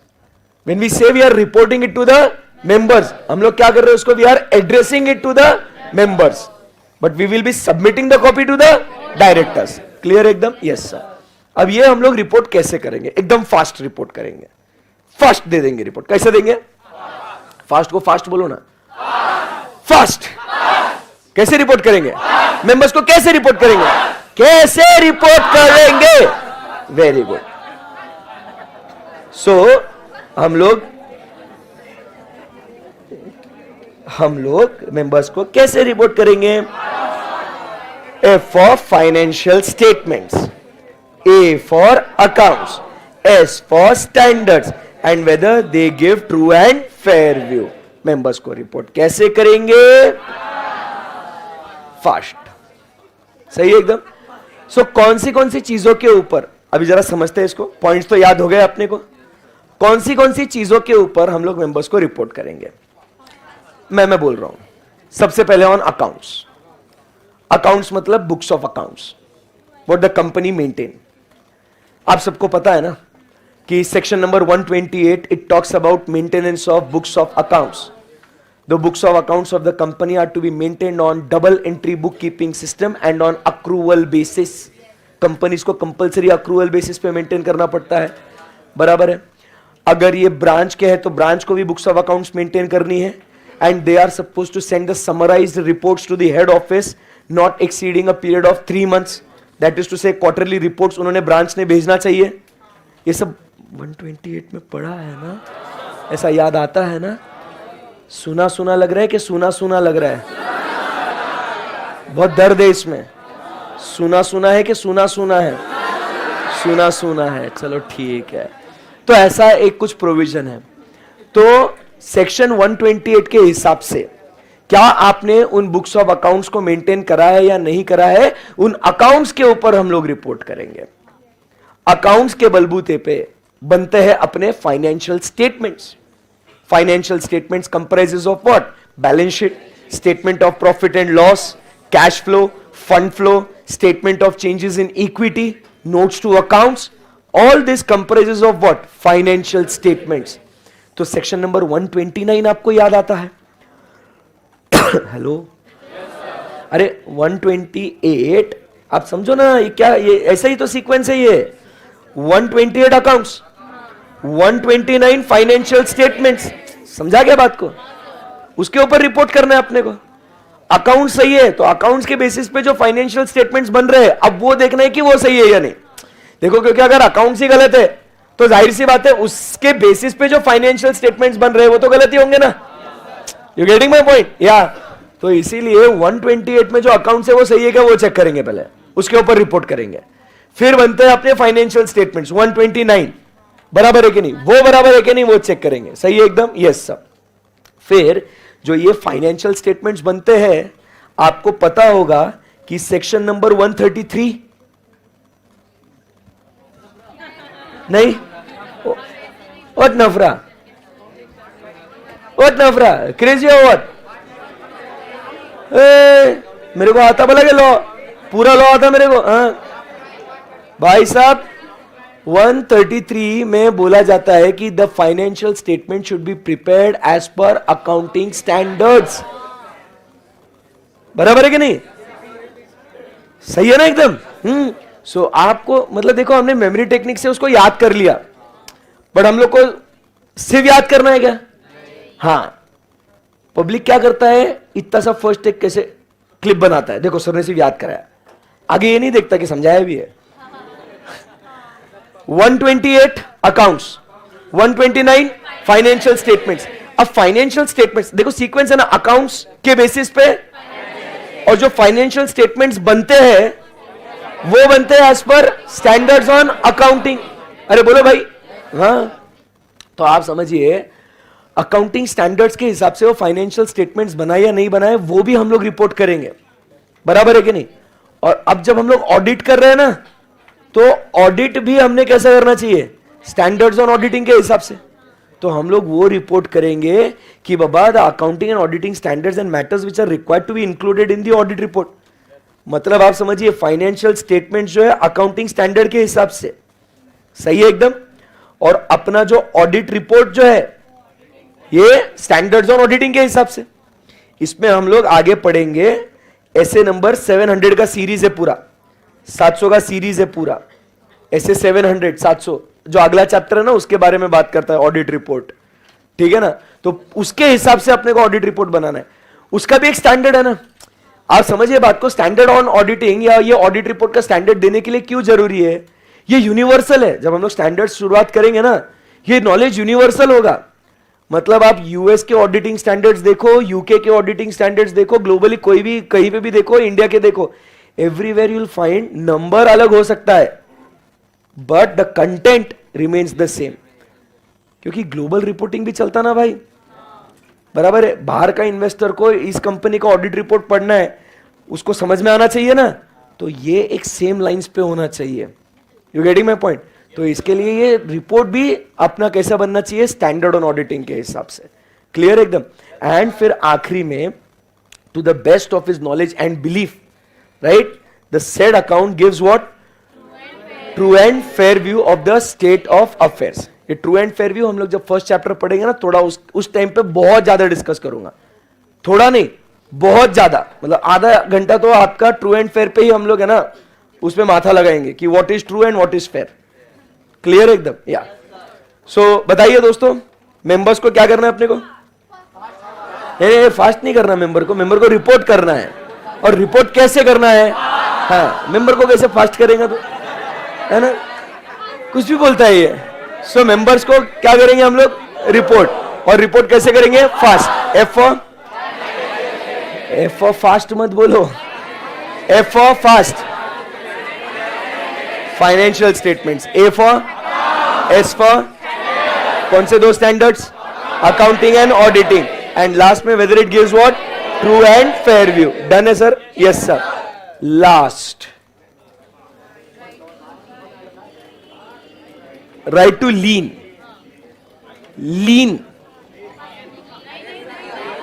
ऐसा LEAN नहीं, ऐसा लीन नहीं, LIEN, lien. What is right to lien? फिर से प्रवचन को सुनिएगा, समझ रहे क्या बात को? प्रवचन को सुनने का एकदम मस्त मजा आएगा। रेडी दोस्तों? राइट टू लीन, लीन मतलब टू कीप, मैं बोलता हूं, to keep something in our possession. बराबर? To keep something in our possession is called as what? Right to lien, अपने कब्जे में रखना। बराबर है? अब हम लोग जब बात कर रहे हैं यहां पे राइट टू लीन की, यहां पे क्या हो रहा है कि जब ऑडिटर साहब काम कर रहे हैं, समझ रहे बात को, काम परफॉर्म किया बुक्स ऑफ अकाउंट्स पे, बराबर है ना, फिर उसके बाद क्या हुआ, काम हो गया, सब खत्म हो गया, ऑडिट रिपोर्ट दे दिया, सब कर दिया, और है ना वो क्लाइंट अभी बोल रहा है जा फीस नहीं देते तेरे को, जा। अब क्या ही कर लोगे? अरे तुमने रिपोर्ट साइन करके दे दिया, सब हो गया, ऑडिट हो गया पूरा, साइन कर दिया पूरा, अब वो क्या बोल रहा, जा पैसे नहीं देता, क्या करोगे? अरे यू प्रोवाइडेड सर्विस ना टू हिम। ऐसा भी थोड़ी है कि ये मैंने प्रोडक्ट दिया, पैसा नहीं दिया तो प्रोडक्ट वापस ले लिया मैंने, आपने तो सर्विस दिया है ना। तो कहीं भी सू नहीं करेंगे हम यहां पे राइट टू लीन एक्सरसाइज करेंगे कि we will exercise the right to lien. मतलब क्या है कि if the auditor has performed his work on the set documents accounts audited by him and on non payment of fees, बेटा ध्यान से सुनना, हवा हवा बाद में खेलेंगे, पहले सुनो, ठीक है? On the non payment of fees, किस वजह से? ऑन द रीजन क्या है? Non payment of fees. तो ऑडिटर क्या कर सकता है? He can exercise the right of lean on those books of accounts and documents. पैसा नहीं दिया ना, जाओ, मैं ये बुक्स ऑफ अकाउंट्स नहीं दूंगा तुमको। आई बात समझ में? He has got that power, that is right to lien. But इसके अंदर कुछ शर्तें हैं। ये गाइडलाइंस दिए गए हैं by institute of chartered accountants of England and Wales, ICAEW। कौन दिया? मतलब बाहर से आया अभी, है ना? अभी हम लोग ये देसी ज्ञान नहीं ले रहे, हाँ। तो आप समझिए ये गाइडलाइन कौन दिया अपने को? ऐसा क्या है ना, ये क्यों ऐसा चीज है? एग्जाम में अपने को ये ऐसा भारी भारी लिख के आना है, तुम समझ रहे क्या? आपने तो बच्चा क्या सिर्फ the guidelines are as under, अरे लिखना वहां पे as per the institute of chartered accountants and of England and Wales, एक लाइन वहीं खत्म हो गया। आज जितना भी है लिख के देखो, एक बार चेक करना, समझ में बात को। उसमें भी फिर शॉर्ट फॉर्म नहीं, ICAEW फिर गया, फिर वो मजा नहीं। फिर तो इसके लिए गाइडलाइंस दिए गए हैं by institute of chartered accountants of England and Wales, stating that सबसे पहले आपने काम करना चाहिए। काम किया है तो आप राइट टू लीन एक्सरसाइज कर सकते हो उन्हीं बुक्स ऑफ अकाउंट्स या डॉक्यूमेंट्स पे जिस पे आपने काम किया हो। सर नहीं समझे? अरे भाई देखो, एक ही क्लाइंट है, इसका ये भी एक्स काम कर रहे हैं और वाई काम कर रहे हैं। मान लो एक्स काम का पैसा नहीं दिया है उसने, तो आप वाई चीज के डॉक्यूमेंट्स रिटेन नहीं कर सकते। जिस पे काम किया है उसी डॉक्यूमेंट्स को आप रिटेन कर सकते हो। आई बात समझ में? Yes sir. थर्ड पॉइंट वो कहता है it should be of the client who has not paid the fees. ये भी बहुत इंपॉर्टेंट है। नहीं तो क्या है भाई, मेरे पास है ना राम और श्याम दोनों का काम है, सही है ना एकदम? राम के भी बुक्स ऑफ अकाउंट्स है, श्याम के भी बुक्स ऑफ अकाउंट्स है, श्याम डिड नॉट पे, दोनों भाई है, राम के बुक्स ऑफ अकाउंट्स नहीं देता हूं, ऐसा नहीं चलेगा। It should be of the client who has not paid the fees. सही है एकदम? Yes sir. आखिरी में क्या कहता है कि these books of accounts should come into the position of the auditor by lawful means, by legal means. नहीं तो ऐसा नहीं कि आर्टिकल को भेजेंगे ऑफिस में, जा उनके ऑडिट के बहाने जा, रोज बैग में 2-2 फाइल डाल के लेके आ, ऐसा थोड़ी चलेगा भाई। So these books of account should come to his possession by what? Lawful means or legal means. Clear एकदम बात? This is what it is, right to lien. एकदम आसान है क्या? बेस्ट है एकदम, क्लियर एकदम? यस। अब जो है ना मजे की बात,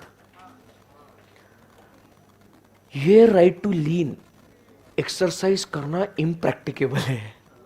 पढ़ाया क्या को यार, फिर मजाक नहीं कर रहा हूं। This right to lien exercise करना इम्प्रैक्टिकेबल है। देखो यूजुअली बुक्स ऑफ अकाउंट्स जो होते हैं ये कंपनी के ऑफिस में होते हैं, at the registered office. Company auditors को राइट देता है to access books of accounts. They give all the reasonable opportunity to access and inspect the books of accounts, but they cannot take it outside the office, right? It is to be maintained at registered office. Nowadays, ये books of accounts हम लोग manually थोड़ी maintain करते हैं। After information technology act, books of accounts are also maintained what? Electronically, and majorly now everywhere books of accounts are maintained electronically only. So exercising this right in today's age is impracticable. तो बस है right but कोई काम का नहीं है.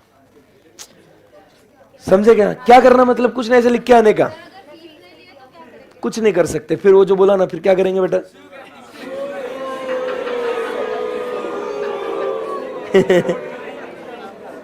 ऐसा है बेटा कि आप है ना उनके आगे केस ठोक देंगे. समझे क्या दोस्तों? ए मेरा बच्चा, समझ में आया क्या? अरे कुछ तो बोलो ना. एक सेकेंड रुको. हाँ, ये देखो इधर क्या लिखा हुआ है. ये मॉड्यूल में का टेक्स्ट रीड कर रहा हूं. मॉड्यूल में का टेक्स्ट रीड कर रहा हूं.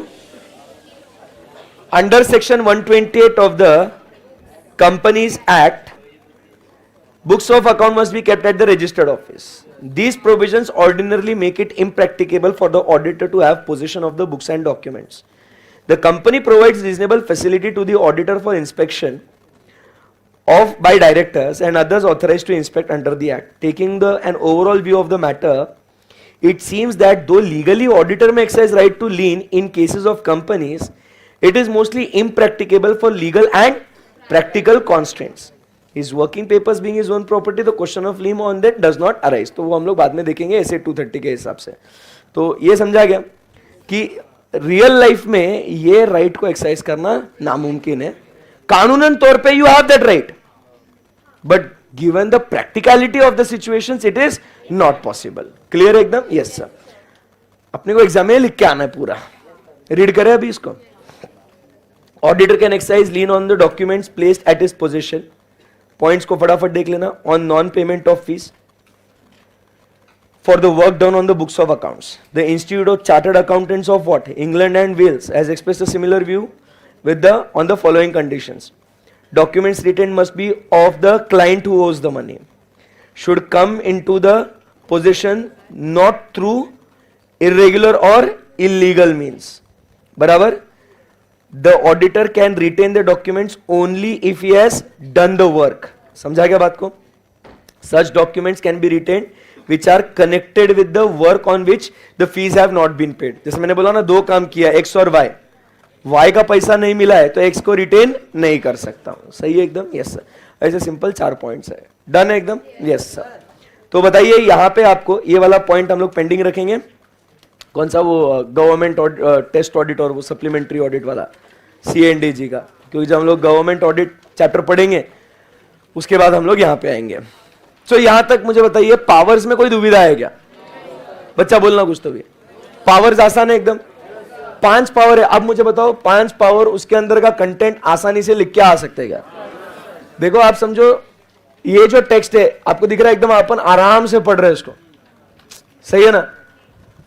तो एक ही बार पढ़ना है इसको, सुनना मस्त है एकदम, आपको सब समझ में आ जाएगा, रिटेन भी हो जाएगा. देखना है तो अभी चेक कर लो. देखो बिना बुक में देख के मुझे बताओ. फर्स्ट पॉइंट हमने क्या पढ़ा? Right to access books of account. Second point right to obtain information and explanation. Right to attend general meeting, आज ये पढ़ा. फिर उसके बाद right to report to members. कैसे रिपोर्ट करेंगे? फास्ट. लास्ट पॉइंट अभी जो पढ़ा राइट टू लीव. खत्म हो गया.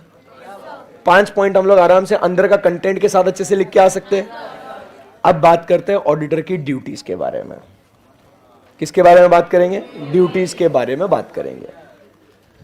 ध्यान दीजिएगा. किसके बारे में बात करेंगे अभी? ड्यूटी. ड्यूटी मतलब समझते हो क्या होता है? ऑब्लिगेशन. ऑप्शन ही नहीं है, you have to do it. उसकी बात कर रहे हैं. रेडी? ये बहुत इंपॉर्टेंट है. इसके आगे और एक ड्यूटी जो है उसके अंदर अमेंडमेंट्स आए हुए हैं बहुत सारे, तो वो भी पढ़ना है अपने को, बट आज नहीं. आज थोड़ा सा पढ़ेंगे. ये एक ही ड्यूटी करेंगे आज, फिर टाटा बाय बाय. है ना? मैंने आपको क्या बोला?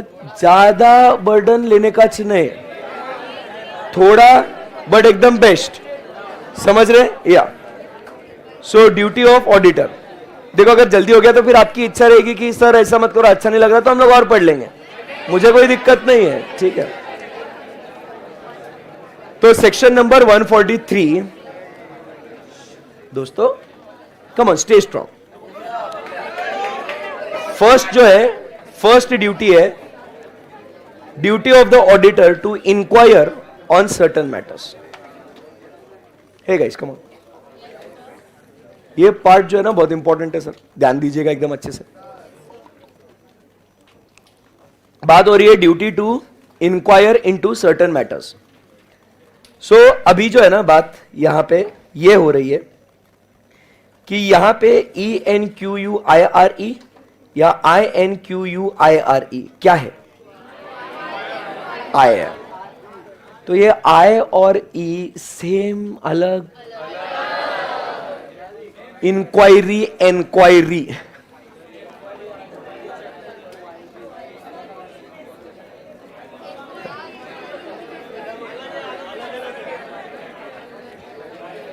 कैसे है वो, एक एक वर्ड को समझ में आना बहुत जरूरी है सर, नहीं तो हम लोग कुछ लिख के आएंगे कुछ और मतलब निकलेगा, चलेगा नहीं ना। सो क्या ये दोनों सेम है क्या? पहले इतना बता दो, अलग अलग है? श्योर हो आप लोग? फ्रीज कर दे इसको, बस फिर मतलब बता दीजिएगा। हाँ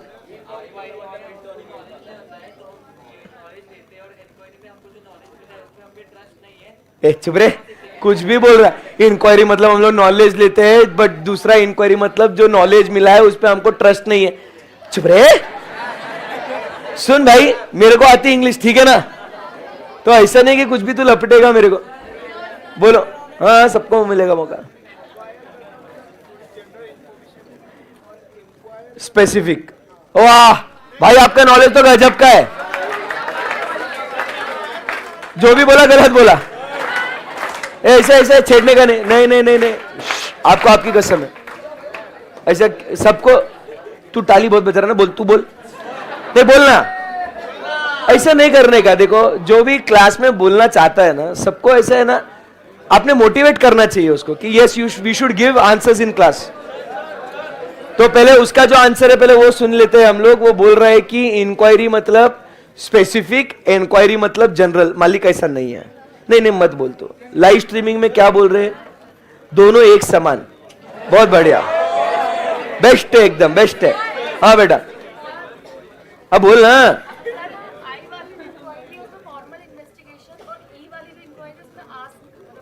हाँ तो देखिए आंसर मिल चुका है हमें, बधाई हो। आई वाला उधर लास्ट बेंच, तुम्हारा आई अलग से करना बाद में, अब इधर ध्यान देना, नहीं तो आई यू हो जाएगा, ठीक है ना? हाँ सो दोस्तों, आई वाला inquiry it stands for investigation. E वाला inquiry is just to seek knowledge from a knowledgeable person. जानकार व्यक्ति से जानकारी लेना, उसे हम लोग सिंपली इंक्वायरी कहते हैं। बट जब किसी चीज की तहकीकात करनी है तो हम वर्ड यूज करते हैं इंक्वायरी। ये चीजें आपको समझ में आना बहुत जरूरी है।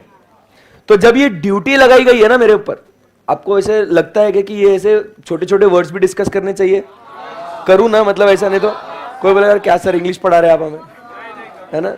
वो समझ में आना बहुत जरूरी है। तो यहां पे ड्यूटी बकायदा क्या लिखा हुआ है? To inquire and not enquire.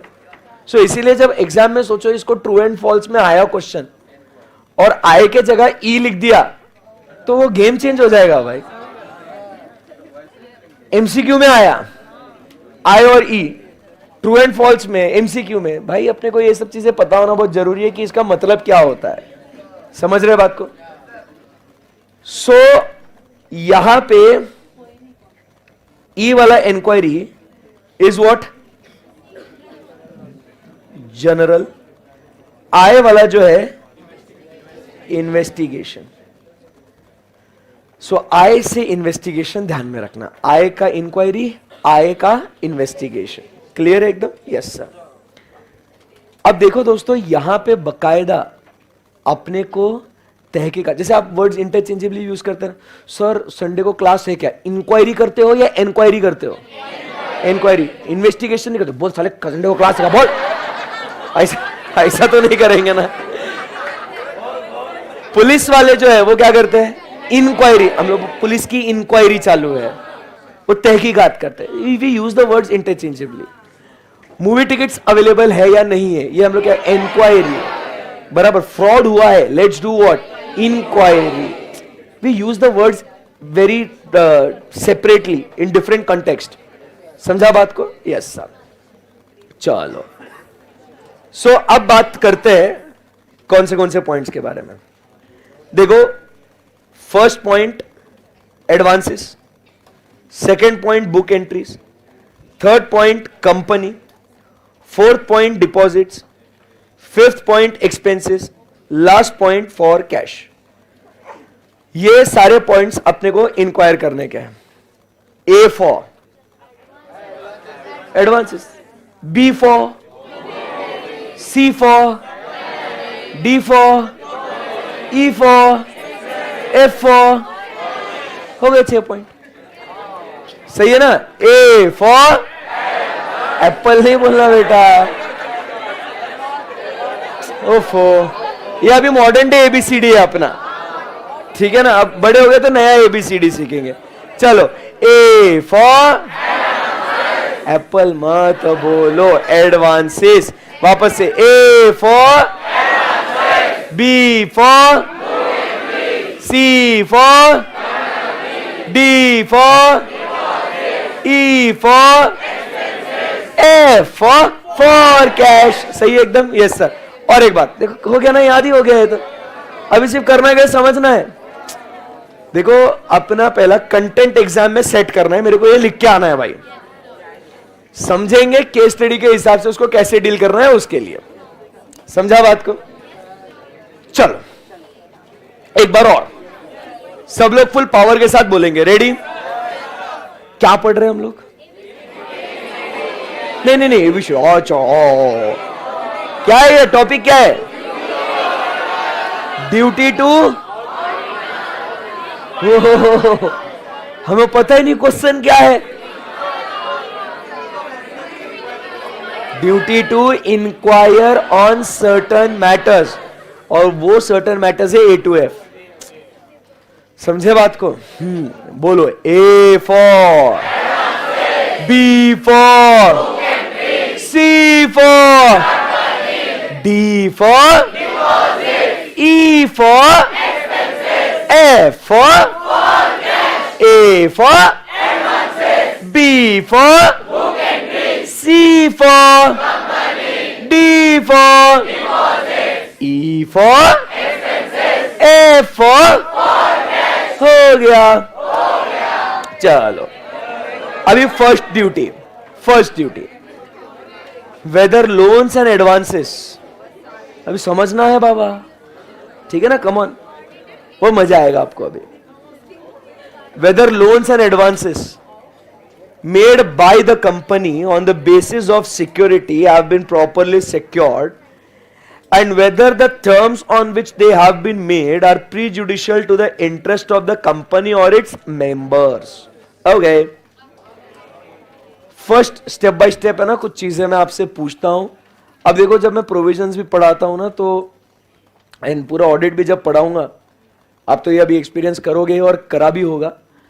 But अभी ये जब प्रोविजंस होते हैं ना, तो आपके भी सामने रखता हूं. And I ask you questions, I ask you queries, and basically you try to solve those queries.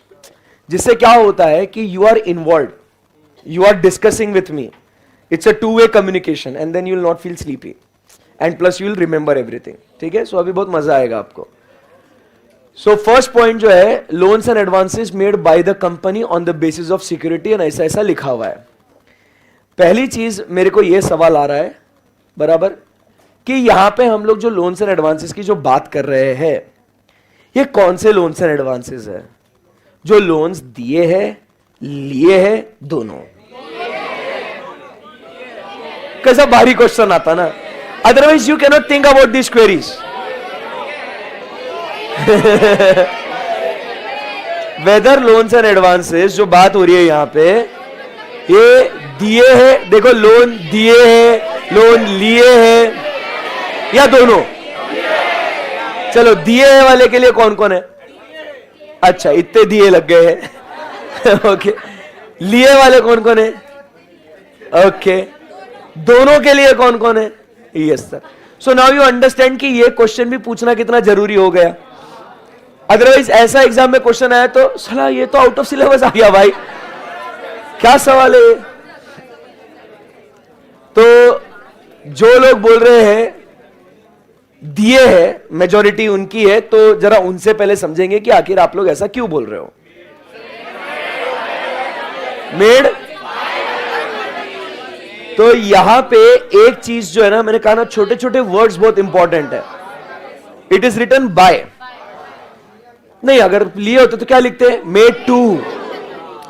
ये बेसिक वर्ड्स जो है ना, this need to be very thoroughly studied. So दोनों वाला भी ऑप्शन नहीं है यहां पे, और लिए वाला भी ऑप्शन नहीं है यहां पे। सो यहां पे क्या लिखा हुआ है, दिए है, because what is written over there, made by the company, तो हमने दिए है। सही है एकदम, यस सर। अब इसमें प्रोविजन क्या कहता है कि आपने जो दिए है बेस्ड ऑन व्हाट सिक्योरिटी, तो चेक करना है कि weather it is properly secured. अब आप समझो बात को कि कंपनी ने अगर लोन दिया है कोई, और जिसके बेसिस पे सामने वाले से हमने क्या लिया है, सिक्योरिटी लिया है, तो अगर 1 लाख का लोन दिया है तो कम से कम 1.25 रुपए का तो सिक्योरिटी होना चाहिए कि नहीं। ऐसे थोड़ी होगा कि 1 लाख का लोन दिया तो 80,000 की सिक्योरिटी लेंगे भाई, घर चला जाएगा ना उसमें। वो सामने वाला क्या बोलेगा, भाई मैं तो भरता नहीं पैसे, अब तो क्या हो गया, अपन क्या बोलेंगे 80,000 तो आप बेच दे, खत्म कर ले सिक्योरिटी को, भाई घाटा है ना इसमें, समझ रहे बात को। तो इसीलिए मतलब ये जो है ना एकदम सिंपल है कि अगर अपन अपना धंधा अगर होता तो अपन ने क्या करना चाहिए कि भाई अगर अपन ने किसी को लोन दिया है, सिक्योरिटी ले रहे हैं, तो क्या होना चाहिए भाई, वो प्रॉपरली सिक्योर्ड होना चाहिए। सही है ना एकदम, यस सर। दूसरा क्या कहता है, सिक्योरिटी तो ठीक है, इस लोन के कुछ टर्म्स भी होंगे ना, रेट ऑफ इंटरेस्ट, रीपेमेंट, बराबर, ये टर्म्स भी कंडीशंस भी होंगे, किस चीज के लिए यूज करना है। अरे बोलो हमने आपको किसी एक पर्टिकुलर चीज के लिए दिया है पैसा, वो उसी के लिए यूज करना चाहिए, कुछ शर्तें लगाई होगी ना, बराबर है कि नहीं। तो आप समझिए वो भी कंपनी के फेवर में होना चाहिए। It should not compromise the interest of the company. मतलब मान लो आपने लोन दिया है, आपने लोन दिया है 6% पे, बट भाई अगर यही पैसा मैं बैंक में रख दूं कम से कम 7-8% मुझे अगर इंटरेस्ट वहां से मिल रहा है एफडी में, तो भाई ये तो घाटे का सौदा हो गया ना, समझ रहे बात को। तो उससे अच्छा हम लोग opportunity cost, you understand this right. तो कंपनी के इंटरेस्ट में होना चाहिए, कंपनी के फेवर में होना चाहिए। मतलब आप लोन दे रहे हो बट अगर वो कंपनी के लिए घाटे का सौदा है तो भाई ये गलत हो गया ना। तो ये चीज के बारे में ऑडिटर को क्या करना है, बकायदा इसकी तहकीकात करनी है, इन्वेस्टिगेट करना है, इंक्वायरी करना है, if any loans and advances are given by the company. तो सिंपल सी बात है, दो चीजें लोन्स एंड एडवांसेस अभी आपको पता है, ए फॉर, तो अभी वो एडवांसेस दो बातें उसके अंदर सिंपली क्या, सिक्योरिटी और टर्म्स। सिक्योरिटी की बात करें तो प्रॉपरली सिक्योर्ड होना चाहिए, terms are prejudicial to the interest of the company है क्या नहीं, उसको इंक्वायरी कर रहे हैं। समझे बात को। अब एक सवाल ऐसा आता है कि सर ये ऐसा ड्यूटी लगाया तो क्यों लगाया, क्यों। आप बोलोगे सर ये तो लॉ है, ऐसा हम पूछेंगे नहीं। तो हम क्या करेंगे, यहां पे मैं बोलूं आपको, हम लेंगे कानून को हाथ में। मैंने आपको बोला था कि जब भी कोई भी प्रोविजंस पढ़ना है, we have to go through the bare act, we need to understand the correlation. Law जो बनता ना बहुत खूबसूरत बनता भाई।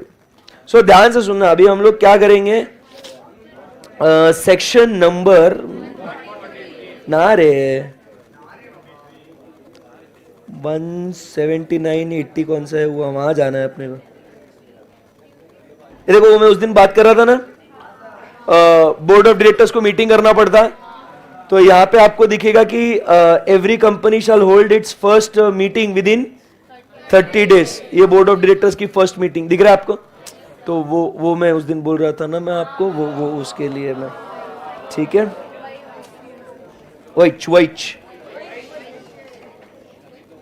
देखो जैसे, और एक वो जो ऑडिट कमेटी की बात करी थी 177 में, तो ये 178 में एनआरसी है, एसआरसी है, nomination remuneration committee, stakeholders, वो उसके बारे में बात कर रहा था ना, वो ये रहा। Okay, let's come to section number 179 जो बात करते, सब लोग ध्यान देंगे, पावर्स ऑफ बोर्ड। अब हम कहां हैं? बेयर एक्ट में तो आया, बट सेक्शन नंबर कौन सा है? 179, जिसमें लिखा हुआ है पावर ऑफ बोर्ड। अब दो चीजें पढ़ रहे, ध्यान से देखना, एक बोर्ड का पावर और एक ऑडिटर का ड्यूटी। ऑडिटर का ड्यूटी, बोर्ड का पावर। समझे बात को? सो देखो इधर क्या लिखा हुआ है, ध्यान से पढ़ेंगे। एफ वाला पॉइंट, टू ग्रांट लोन्स और गिव गारंटी और provide security in respect of loans. तो शेयर होल्डर्स, मेंबर्स का पैसा बाहर लोन देने का पावर किसके पास है? Board of. पैसा किसका? लोन कौन दे रहा है? किसके पास पावर है? बोर्ड के पास। किसको ऐसा दिल में धक धक धक धक धक धक धक धक धक धक हो रहा है? मेंबर्स को। बोले यार मेरे इतने मेहनत से कमाए हुए पैसे मैंने इन कंपनी में दिए, ये बाहर इसको लोन दे रहे हो भाई, क्या ये प्रॉपरली सिक्योर्ड होगा? क्या इसके टर्म्स बराबर होंगे? क्या? डोंट वरी, कानून बोलता है हम ऑडिटर के ऊपर ड्यूटी लगा देंगे, ऑप्शन नहीं देंगे। समझा? कोरिलेशन। इधर उसको दिया पावर बोर्ड को, तेरे को देना है तो तू दे सकता है, बट अगर तूने दिया, इधर इसके ऊपर ड्यूटी लगाया, तेरे को चेक करना पड़ेगा। अरे तुम समझ रहे कि क्या क्या कर रहे हैं अपन? समझा ना बात को? लॉजिक समझो। क्लियर है एकदम? बेस्ट है। सो क्या हुआ? क्या ओवर एक्टिंग करा लो बस आप लोगों से, है ना? बहुत नौटंकी बाजो। तो क्लियर है एकदम? तो सेक्शन नंबर 179 में पावर है, बराबर है। यहां पे क्या है? इसकी ड्यूटी है। तू लगेज तहकीकात कर, तू लगेज इन्वेस्टिगेशन कर ले। खत्म खत्म, फर्स्ट ड्यूटी इज ओवर। चलो आगे बढ़े यहां से। So whether loans and advances, अभी एक बार रीड कर लेते हैं। Whether loans and advances made by the company on the basis of security have been properly secured and whether the terms on which they have been made are prejudicial to the interest of the company. Best है? B for whether transactions of the company which are represented merely by book entries are prejudicial to the interest of the company. मतलब क्या? Merely by book entry, merely. इसका मतलब यह हुआ कि ये कोई भी ट्रांजैक्शन हम लोग ने बुक्स ऑफ अकाउंट्स में रिकॉर्ड किया है, it is just a transaction which has been recorded, actual transaction did not take place. fictitious entries, fake entries. It is just a mere book entry. We did not actually enter the transaction. वास्तविक में ये सौदा नहीं हुआ, वास्तविक में कोई खर्चा नहीं हुआ, बस हमने क्या कर दिया? एंट्री मार दी। जैसे फॉर एग्जांपल डमी वर्कर्स का सैलरी बुक करना। डमी वर्कर्स का समझते हो? डमी वर्कर क्या होता है? एम्प्लॉय है नहीं, फिर भी हम दिखा रहे हैं कि इतने इतने एम्प्लॉयज है और उसका सैलरी हम लोग खर्चा बुक कर रहे हैं। Inflated payments. मतलब इसका क्लासिक एग्जाम्पल जो है ना मालिक, वो है सत्यम। Classic example. एफडी जितने है नहीं उतने दिखा दिए, सेल्स जितना है नहीं उतना दिखा दिया, तो बैंक बैलेंस जितना है नहीं उतना दिखा दिया। So the transactions by mere book entries, अगर ये कंपनी के हित में नहीं है या है, ये चेक कर भाई ऑडिटर, इन्वेस्टिगेट कर। अब आप फिर से पूछेंगे सर ये ड्यूटी क्यों आई? सेक्शन नंबर 128 नहीं 179 पे नहीं, अभी हर बार थोड़ी एक ही सेक्शन पे चलेंगे। सेक्शन नंबर 128, भाई बुक्स ऑफ अकाउंट्स मेंटेन करने की जिम्मेदारी किसकी है? किसकी जिम्मेदारी है? Board of directors. सही है ना? Whole time director finance, managing director, chief financial officer और any other person authorised by board. So the power is given to whom? The board. कि भाई you have to maintain this books of accounts. अब वो जब books of accounts maintain कर रहे हैं, वो क्या कर सकते हैं? कुछ फिक्टिशियस एंट्रीज पास कर सकते हैं ना? बोलो यस और नो। कभी कभी टैक्स को इवेड करने के लिए जबरदस्ती खर्चे दिखा देंगे, बराबर के नहीं? जानबूझ के कभी कभी परफॉर्मेंस अच्छा दिखा देंगे, उनको इंसेंटिव्स, परफॉर्मेंस लिंक्ड इंसेंटिव अगर होंगे तो इन्फ्लेटेड पोजीशन दिखाएंगे। कुछ भी हो सकता है, कुछ भी फ्रॉड कर सकता है लोन के लिए, कुछ कुछ भी, मतलब स्टॉक प्राइसेस बढ़ाने के लिए क्वार्टरली रिपोर्ट्स अच्छे दिखा देंगे।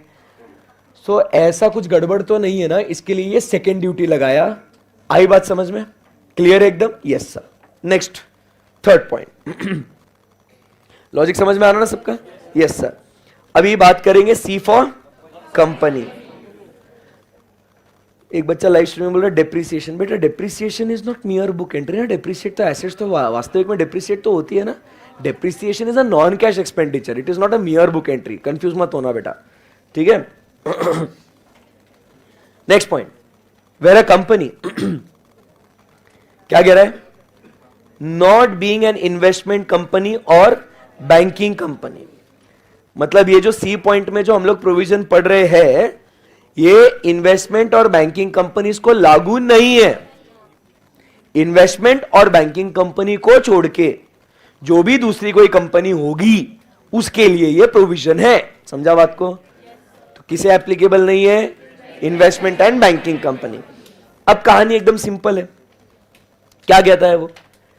Weather so much of the assets of the company as consist of shares, debentures and other securities जैसे etc। मतलब इसके अंदर हम लोग को iOS का कौन सा प्रिंसिपल यूज करना पड़ेगा? एजिस्डिम जनरेस। इसका मतलब क्या होता है? It follows the same pattern. मैं बोला ना आपको, सब याद दिलाऊंगा, सब रिवाइज कराऊंगा धीरे धीरे, बराबर है ना? तो ये क्या हो जाएगा? Same pattern. मतलब अभी जैसे हमने बात करी शेयर्स, डिबेंचर्स, उसके बाद फिर हम लोग क्या बात कर रहे हैं यहां पे? बॉन्ड्स, बराबर। तो ये उसके हिसाब से सिक्योरिटीज की बात हो रही है। नहीं तो बच्चा क्या बोलेगा? सो मच ऑफ द एसेट्स लिखा है ना sir, shares, debentures, bonds, furniture, fixture, machine, वो प्रिंसिपल काम में नहीं आएगा यहां पे, क्योंकि ऊपर सर एसेट लिखा है ना। बट वो एसेट का जो है फाइनेंशियल एसेट्स हो जाएगा वो। मतलब समझो बात को, टर्म्स को समझो। तो एसेट्स मतलब, और ये लिखना भी है अभी, नोट्स अगर है ना, नहीं है तो बुक में लिखो, स्क्रिबल करो एक्सप्लेनेशन। समझ रहे बात को? हाँ। सो ये एसेट्स की जब बात करते तो ये कौन से एसेट्स हो गए सर? फाइनेंशियल एसेट्स, करेक्ट है ना? तो क्या लिखा हुआ है? Whether it has been sold at a price less than that which they were purchased by the company. एकदम आसान है। अगर तुमने इसको बेचा है, खरीदी भाव से कम में अगर बेचा है, तो आपको ये इन्वेस्टिगेट करना है, वो देखना है आपको। मतलब समझो भाई, आपने कोई शेयर है 100 रुपए में खरीदा, बराबर है कि नहीं? अब मुझे बताओ, अगर उसको बेचना है तो you will sell it more than 100 और लेस देन 100? जाहिर सी बात है। तो यहां पे अगर किसी कंपनी ने कोई शेयर्स, सिक्योरिटीज अगर उसको बेचा है at a price less than that it was purchased, तो you have to inquire that. समझा गया बात को? Yes sir. वापस से सर, ये ऐसा क्यों आया सर? चलेंगे किधर? बेयर एक्ट में। और यहां पे आप देखोगे कि क्या लिखा हुआ है?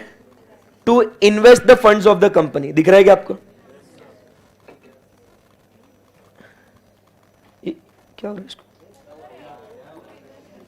मैं कहीं और टिक कर रहा हूं या कहीं और? हाँ, to invest the funds of the company. दिखा गया आपको? अब समझिए, जिस व्यक्ति के पास पावर होती है पैसा निवेश करने की, उसी के पास पावर होती है उस सिक्योरिटीज को बेचने के। क्योंकि जो इन्वेस्ट करता है उसको पता होता है कि एग्जिट कब लेना है। तो बोर्ड अगर इन्वेस्ट कर रहा है तो बोर्ड के पास ही पावर है उसको बेचने का। बट अगर सब्सटेंशियल कुछ पार्ट सेल कर रहे हैं तो मेंबर्स का परमिशन लेके फिर बोर्ड सेल करेगा। बट पावर तो किसके पास है? बोर्ड के पास। क्लियर एकदम बात? Yes sir. तो मेरा बच्चा समझने की कोशिश करो, यहां पे इन्वेस्टमेंट और बेचने का काम कौन कर रहा है? तो इसीलिए क्या हो जाएगा? इसको ऑडिटर चेक करेगा कि ये कम रेट में तो नहीं बेचा है ना। सही है एकदम? Yes sir. अब एक ऐसा क्वेरी आ रहा है, बहुत जोर का क्वेरी आ रहा है, वो ये है कि सर स्टॉप लॉस करने के लिए कंपनी ने बेचा होगा तो फिर करना पड़ेगा ना स्टॉप लॉस। सर समझा नहीं, स्टॉप लॉस मतलब समझाओ। अब देखो 100 रुपए में खरीदा, मार्केट गिरते जा रहा गिरते जा रहा गिरते जा रहा, मेरे को मालूम है फ्यूचर में और गिरेगा, तो यार सर मैं क्या बोल रहा हूं, मैं ना इसको है ना 90 रुपए में बेच देता हूं क्योंकि मेरे को लग रहा है कि सर ये आगे और गिरेगा। सर ये तो जरूरी है ना ऐसा करना, फिर ऐसे कैसे बोल रहे हैं ये लोग। तो ध्यान से सुनना, this provision is not putting any kind of restriction on the company that you cannot sell below the price at it was purchased. आपके ऊपर कोई ऐसा बंधन नहीं लगा रहे हैं, कोई रिस्ट्रिक्शन नहीं लगा रहे कि आप उसको कम रेट में नहीं बेच सकते। बेचना है बेचो, बट अगर बेचा है तो हमें एज एन ऑडिटर बस उसके ऊपर रिपोर्ट करना है। समझा क्या उधर? क्लियर है एकदम? सो it is not putting any kind of a restriction, but important is that if you have sold it below the price at which it was purchased, you just have to report. Auditor. B for book entries, C for company. Company कौन सी? Banking company and investment company. हाँ, other than that. अब इनको exception में क्यों रखा है banks और investment? Because it is the day to day business activity. अगर ऑडिटर ये रिपोर्टिंग करते बैठेगा तो ऑडिट एक तरफ, रिपोर्टिंग एक तरफ, समझ रहे बात को, और यही खेलते बैठेगा वो। इसलिए ये बहुत टेडियस काम हो जाएगा, इसीलिए इन कंपनीज को साइड में रखा है। सर अगर मार्केट प्राइस के भी नीचे बेचा तो, मतलब फॉर एग्जांपल 100 को परचेज किया, मार्केट प्राइस 700 और बेचा मैंने 200 पे, कैसे बेचेगा? तो नहीं सर, इसलिए तो पूछा कि अगर बेचा 200 मार्केट प्राइस का कोई यहाँ पे विषय नहीं है, at which it was purchased.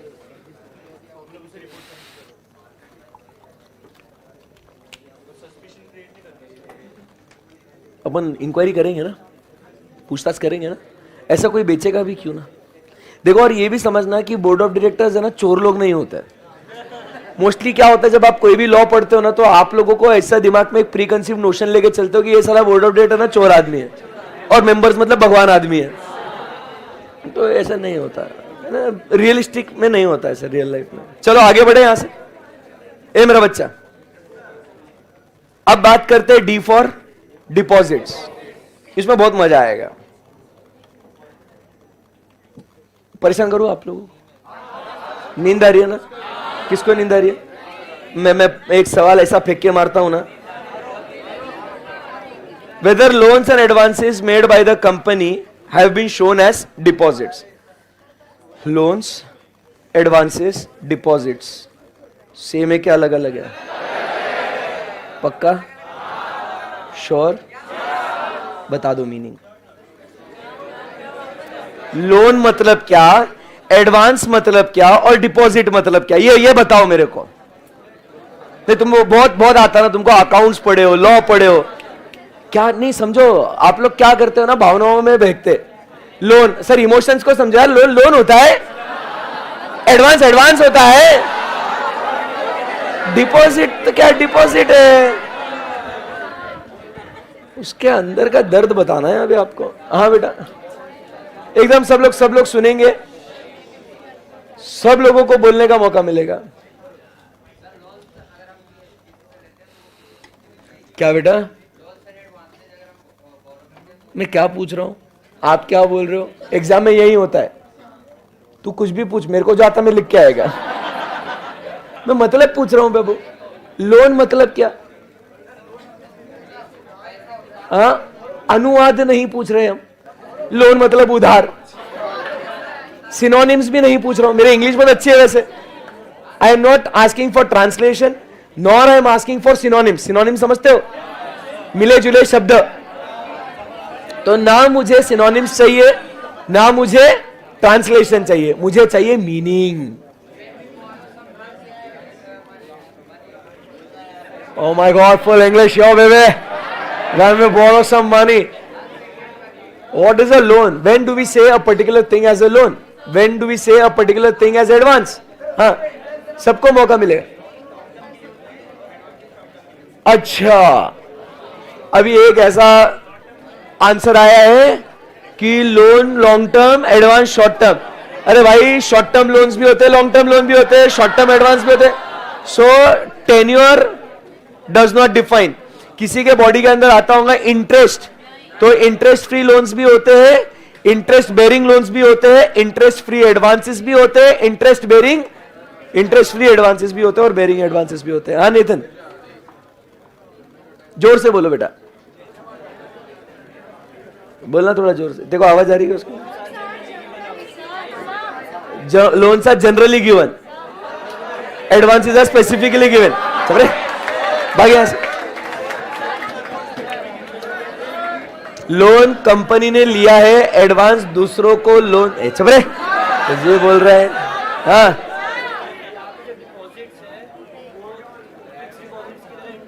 What is loan. मैं वापस से बोल रहा हूं, एग्जाम्पल नहीं चाहिए. डिपॉजिट मतलब फिक्स डिपॉजिट, सर्कुलेटिंग डिपॉजिट भी होता. मेरे को एग्जाम्पल भी नहीं चाहिए. क्या चाहिए? मीनिंग. बोलो. सबको मौका मिलेगा, सबको मौका मिलेगा. And loan also cash requirement होगा ना भाई. कुछ भी बोल रहे हो. रुको. हाँ बोलो बेटा. रुको, आ रहा हूं. ए बेटा, ए छोरे, बैठ चुपचाप जगह पर. टाइम पास चालू है क्या इधर क्लास में? कल क्या बोला था सर ने? हाँ, security. Again try to understand. Loans secured भी हो सकते हैं, अनसिक्योर्ड भी हो सकते हैं. एडवांसेस सिक्योर्ड भी हो सकते हैं, अनसिक्योर्ड भी. सो देखो, security, interest, tenure does not define loans, advances और डिपॉजिट्स. कैसे लोग रे तुम लोगों को आ नहीं रहा है. मैं ये कॉन्सेप्ट पढ़ा रहा हूं कि इंग्लिश के मतलब समझा रहा हूं. क्या कर रहा हूं मैं यहां पे? वेस्ट. हाँ बेटा, हाँ एक से सबका सुनो, फिर मैं बात करूंगा. ऐसा कुछ नहीं है. Formal informal. हाँ बोलो, एक से सबको अलग अलग चेहरे.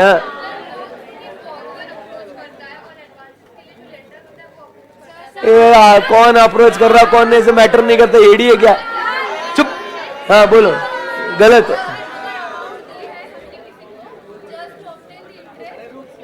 वापस, interest is not the defining criteria. बोलने का मौका दो ना. ऐसे थोड़ा हम लोग, देखो उधर उनका अलग ही गुलू गुलू चालू है. लगे रहे बेटा, लगे रहे. सर तो टाइम पास ही कर रहे है ना. सर को आता नहीं होगा, इसके लिए पूछते होंगे सर. अरे बोलने दो बेटा उसको.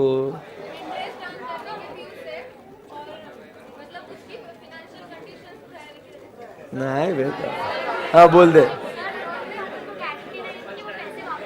Guarantee security does not define loans, advances. Batinda.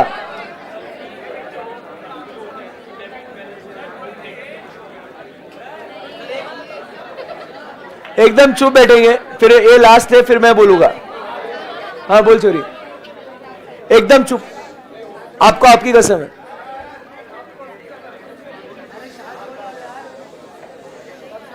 मैं बहुत देर तक पढ़ाऊंगा, नहीं तो ध्यान रखना लंच स्किप हो जाएगा आप लोगों का. बोलो. लोन,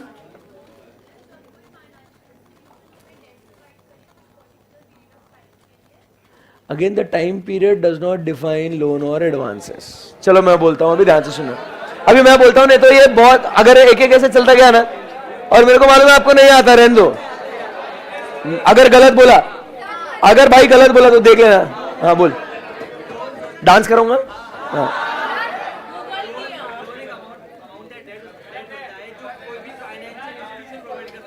क्यों मैं तेरे को लोन नहीं दे सकता?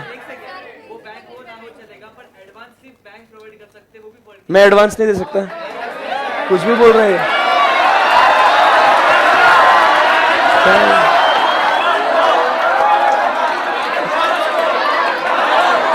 ठीक है, बैठो बैठो, रहने. चलो सुनो.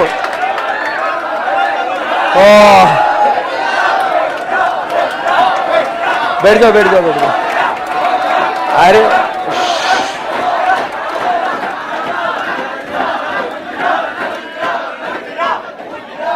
बस बस बस बस बस, अभी मैं बोलता हूं, मतलब कैसा रे, लोन एडवांस डिपॉजिट नहीं मालूम है ना आप लोग, accounts, advance accounts, law, tax सब पढ़ लिए, ऐसे कभी क्वेरी नहीं आता है ये क्या होता होगा, लोन लोन होता है। चलो मैं बता रहा हूं,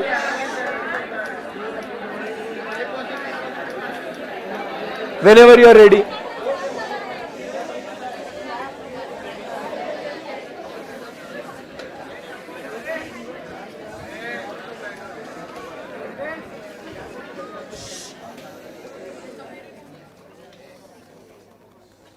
When we pay advance, right, it is to be recovered either in cash or kind. जब हम लोग एडवांस देते हैं, it is against obtaining some goods or services. That is where we say it is an advance. जैसे for example आप जब group 1 की पढ़ाई कर रहे थे, आप लोगों ने सर मेरा एडमिशन रिजर्व कर देना, ये 5,000 रुपये, 10,000 रुपये, whatever x amount you paid as an advance in regards to obtaining something in return, you pay as an advance. Got it? That is an advance. Deposit is a surety. In the event of any losses, it will be recovered from the deposit. You pay your telephone deposit, electricity deposit, your hostel deposit. What is the deposit? What is the meaning of deposit? You pay for a security, right? कि बाबा ये deposit है हमारा, कुछ if any losses happen it will be recovered from what, deposits. Again ये सब interest bearing भी हो सकता है डिपॉजिट, इंटरेस्ट फ्री डिपॉजिट भी हो सकते हैं. सो एडवांस और deposit. Now loan, loan is what, a debt, simple. It is what, a debt where we repay it in what, cash along with interest और without interest. It is a debt. So ये तीन चीजें अलग अलग है sir, loan, advance and deposit. Clear है एकदम? Yes sir. अब जब हम लोग लॉ पढ़े थे तो हमने यार, आप लोगों ने बकायदा पूरा एक चैप्टर पढ़ा है डिपॉजिट्स.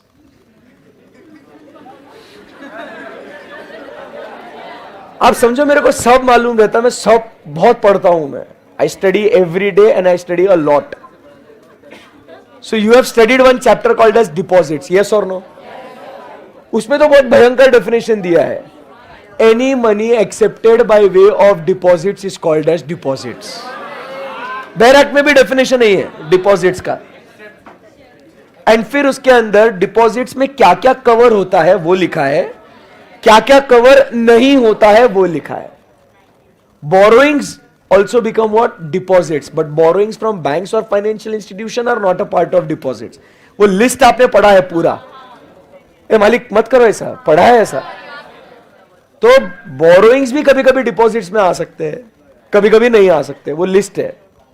इसीलिए गलती हो सकती है जब बुक्स ऑफ अकाउंट्स मेंटेन करे कि that these loans and advances may be shown as what, deposits, which may not be the case.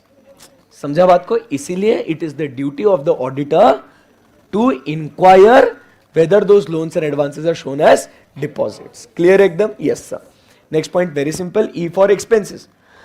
व्यक्तिगत खर्चे, personal expenses, if they are debited to the P&L, that is revenue account, obviously it is not allowed.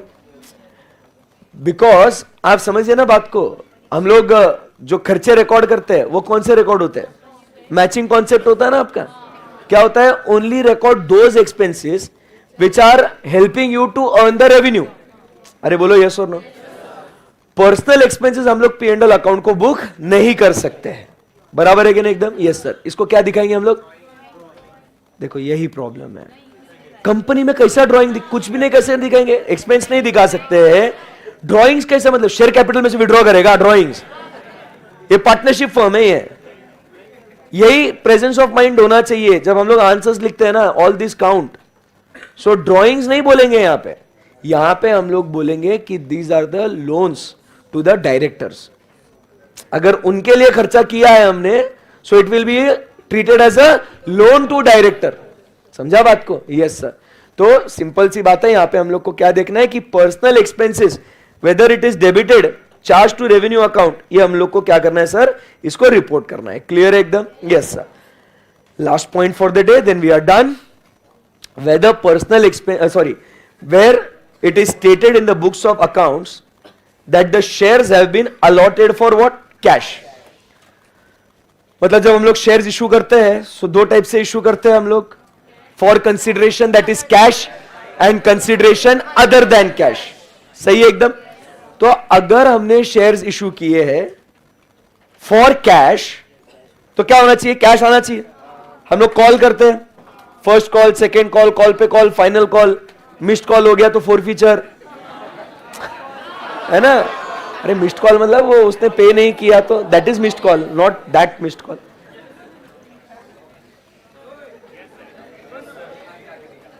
ये बहुत insulting लगता मालूम ऐसा. मेरे को तो पर्सनली लगता कि when I am teaching and you guys are packing your bags, getting ready to go, मैं भी ऐसा करूं क्या? हाँ चलो फॉर कैश, फिर वो क्या होता है ना, वो लिखा हुआ है उसके अंदर, मैं भी जाता है. ऐसा नहीं करने का बाबा, है ना. और इस चक्कर में क्या हो गया, 2 मिनट बर्बाद हो गया पूरी क्लास का. इतनी देर में कॉन्सेप्ट हो जाता. So where shares have been issued, ठीक है ना, फॉर कैश, तो जाहिर सी बात है वो कॉल करते हैं ना हम लोग.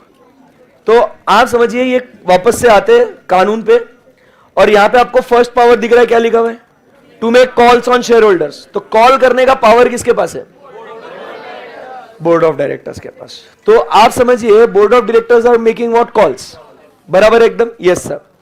तो जो कॉल मनी है, बराबर, क्या वो बराबर से कॉल मनी रिसीव हुआ या नहीं हुआ, वो भी अपने को चेक करना पड़ेगा सर. सो क्या लिखा हुआ है वहां पे? Where it is stated in the books and documents of the company that any shares have been allotted for cash. तो हमने क्या देखना है कि whether that cash has actually been received, सही में वो पैसा मिला या नहीं मिला. और अगर वो पैसा नहीं मिला, that is if the calls are in arrears. समझ रहे बात को? तो अरियर्स में अगर कॉल्स है तो उसको हम लोग बैलेंस शीट में, बुक्स ऑफ अकाउंट्स में सेपरेटली डिस्क्लोज करते हैं कि नहीं? Calls in arrears, calls in advance. Calls in arrears हम लोग क्या करते हैं? माइनस करके फिर पेड अप शेयर कैपिटल दिखा दे. Calls in advance do not form part of paid up share capital. ऐसे पढ़ा हुआ है हमने लॉ में. So if no cash has been received, so what is the position stated in the books of accounts and in the balance sheet, whether it is correct, regular and not misleading? वो position बराबर से दिखा रहे ना, it should be correct, regular treatment के हिसाब से बताना है किससे वो arrears में है किससे नहीं, and it should be not misleading. Not misleading मतलब अगर directors और general public से arrears है, तो directors का calls in arrears should be shown separately. ये भी पढ़ा है आपने लॉ में. It should B not misleading, कि बराबर से बताना चाहिए किसका एरियर्स में है किसका नहीं है. क्लियर एकदम? Yes sir. सो ये सारे पॉइंट्स हो गए. एफ फॉर कैश मतलब where shares have been allotted for cash, cash should actually been received. If not received, what is the position in the balance sheet and books of accounts. Clear एकदम? A for, B for, C for, D for, E for, F for. Done एकदम? Yes sir. एक second सिर्फ. इन सारे points में क्या है, अगर कहीं पे आपको नेगेटिव रिमार्क आता है, एक सेकेंड पेशेंटली सुनना क्योंकि वो हैंगिंग नहीं रखेंगे इस पार्ट को. कहीं पे भी अगर नेगेटिव रिमार्क आता है, जैसे कि सही में personal expenses are debited to profit and loss account, तो ही रिपोर्ट करना है. इफ यू आर सेटिस्फाइड कि ऐसा कुछ गलत काम नहीं हुआ है, there is no duty to report. अगर नेगेटिव है तो ही करना है, अदरवाइज आपको कुछ करने की जरूरत नहीं है. सो इसलिए मोस्टली कंपनी के फाइनेंशियल स्टेटमेंट्स में आपको ये चीजें नहीं दिखती है मोस्टली, क्योंकि वो रिपोर्ट करने का रिक्वायरमेंट कब है? अगर कुछ गलत है तो ही. Right? That's it for today. Thank you very much. Have a great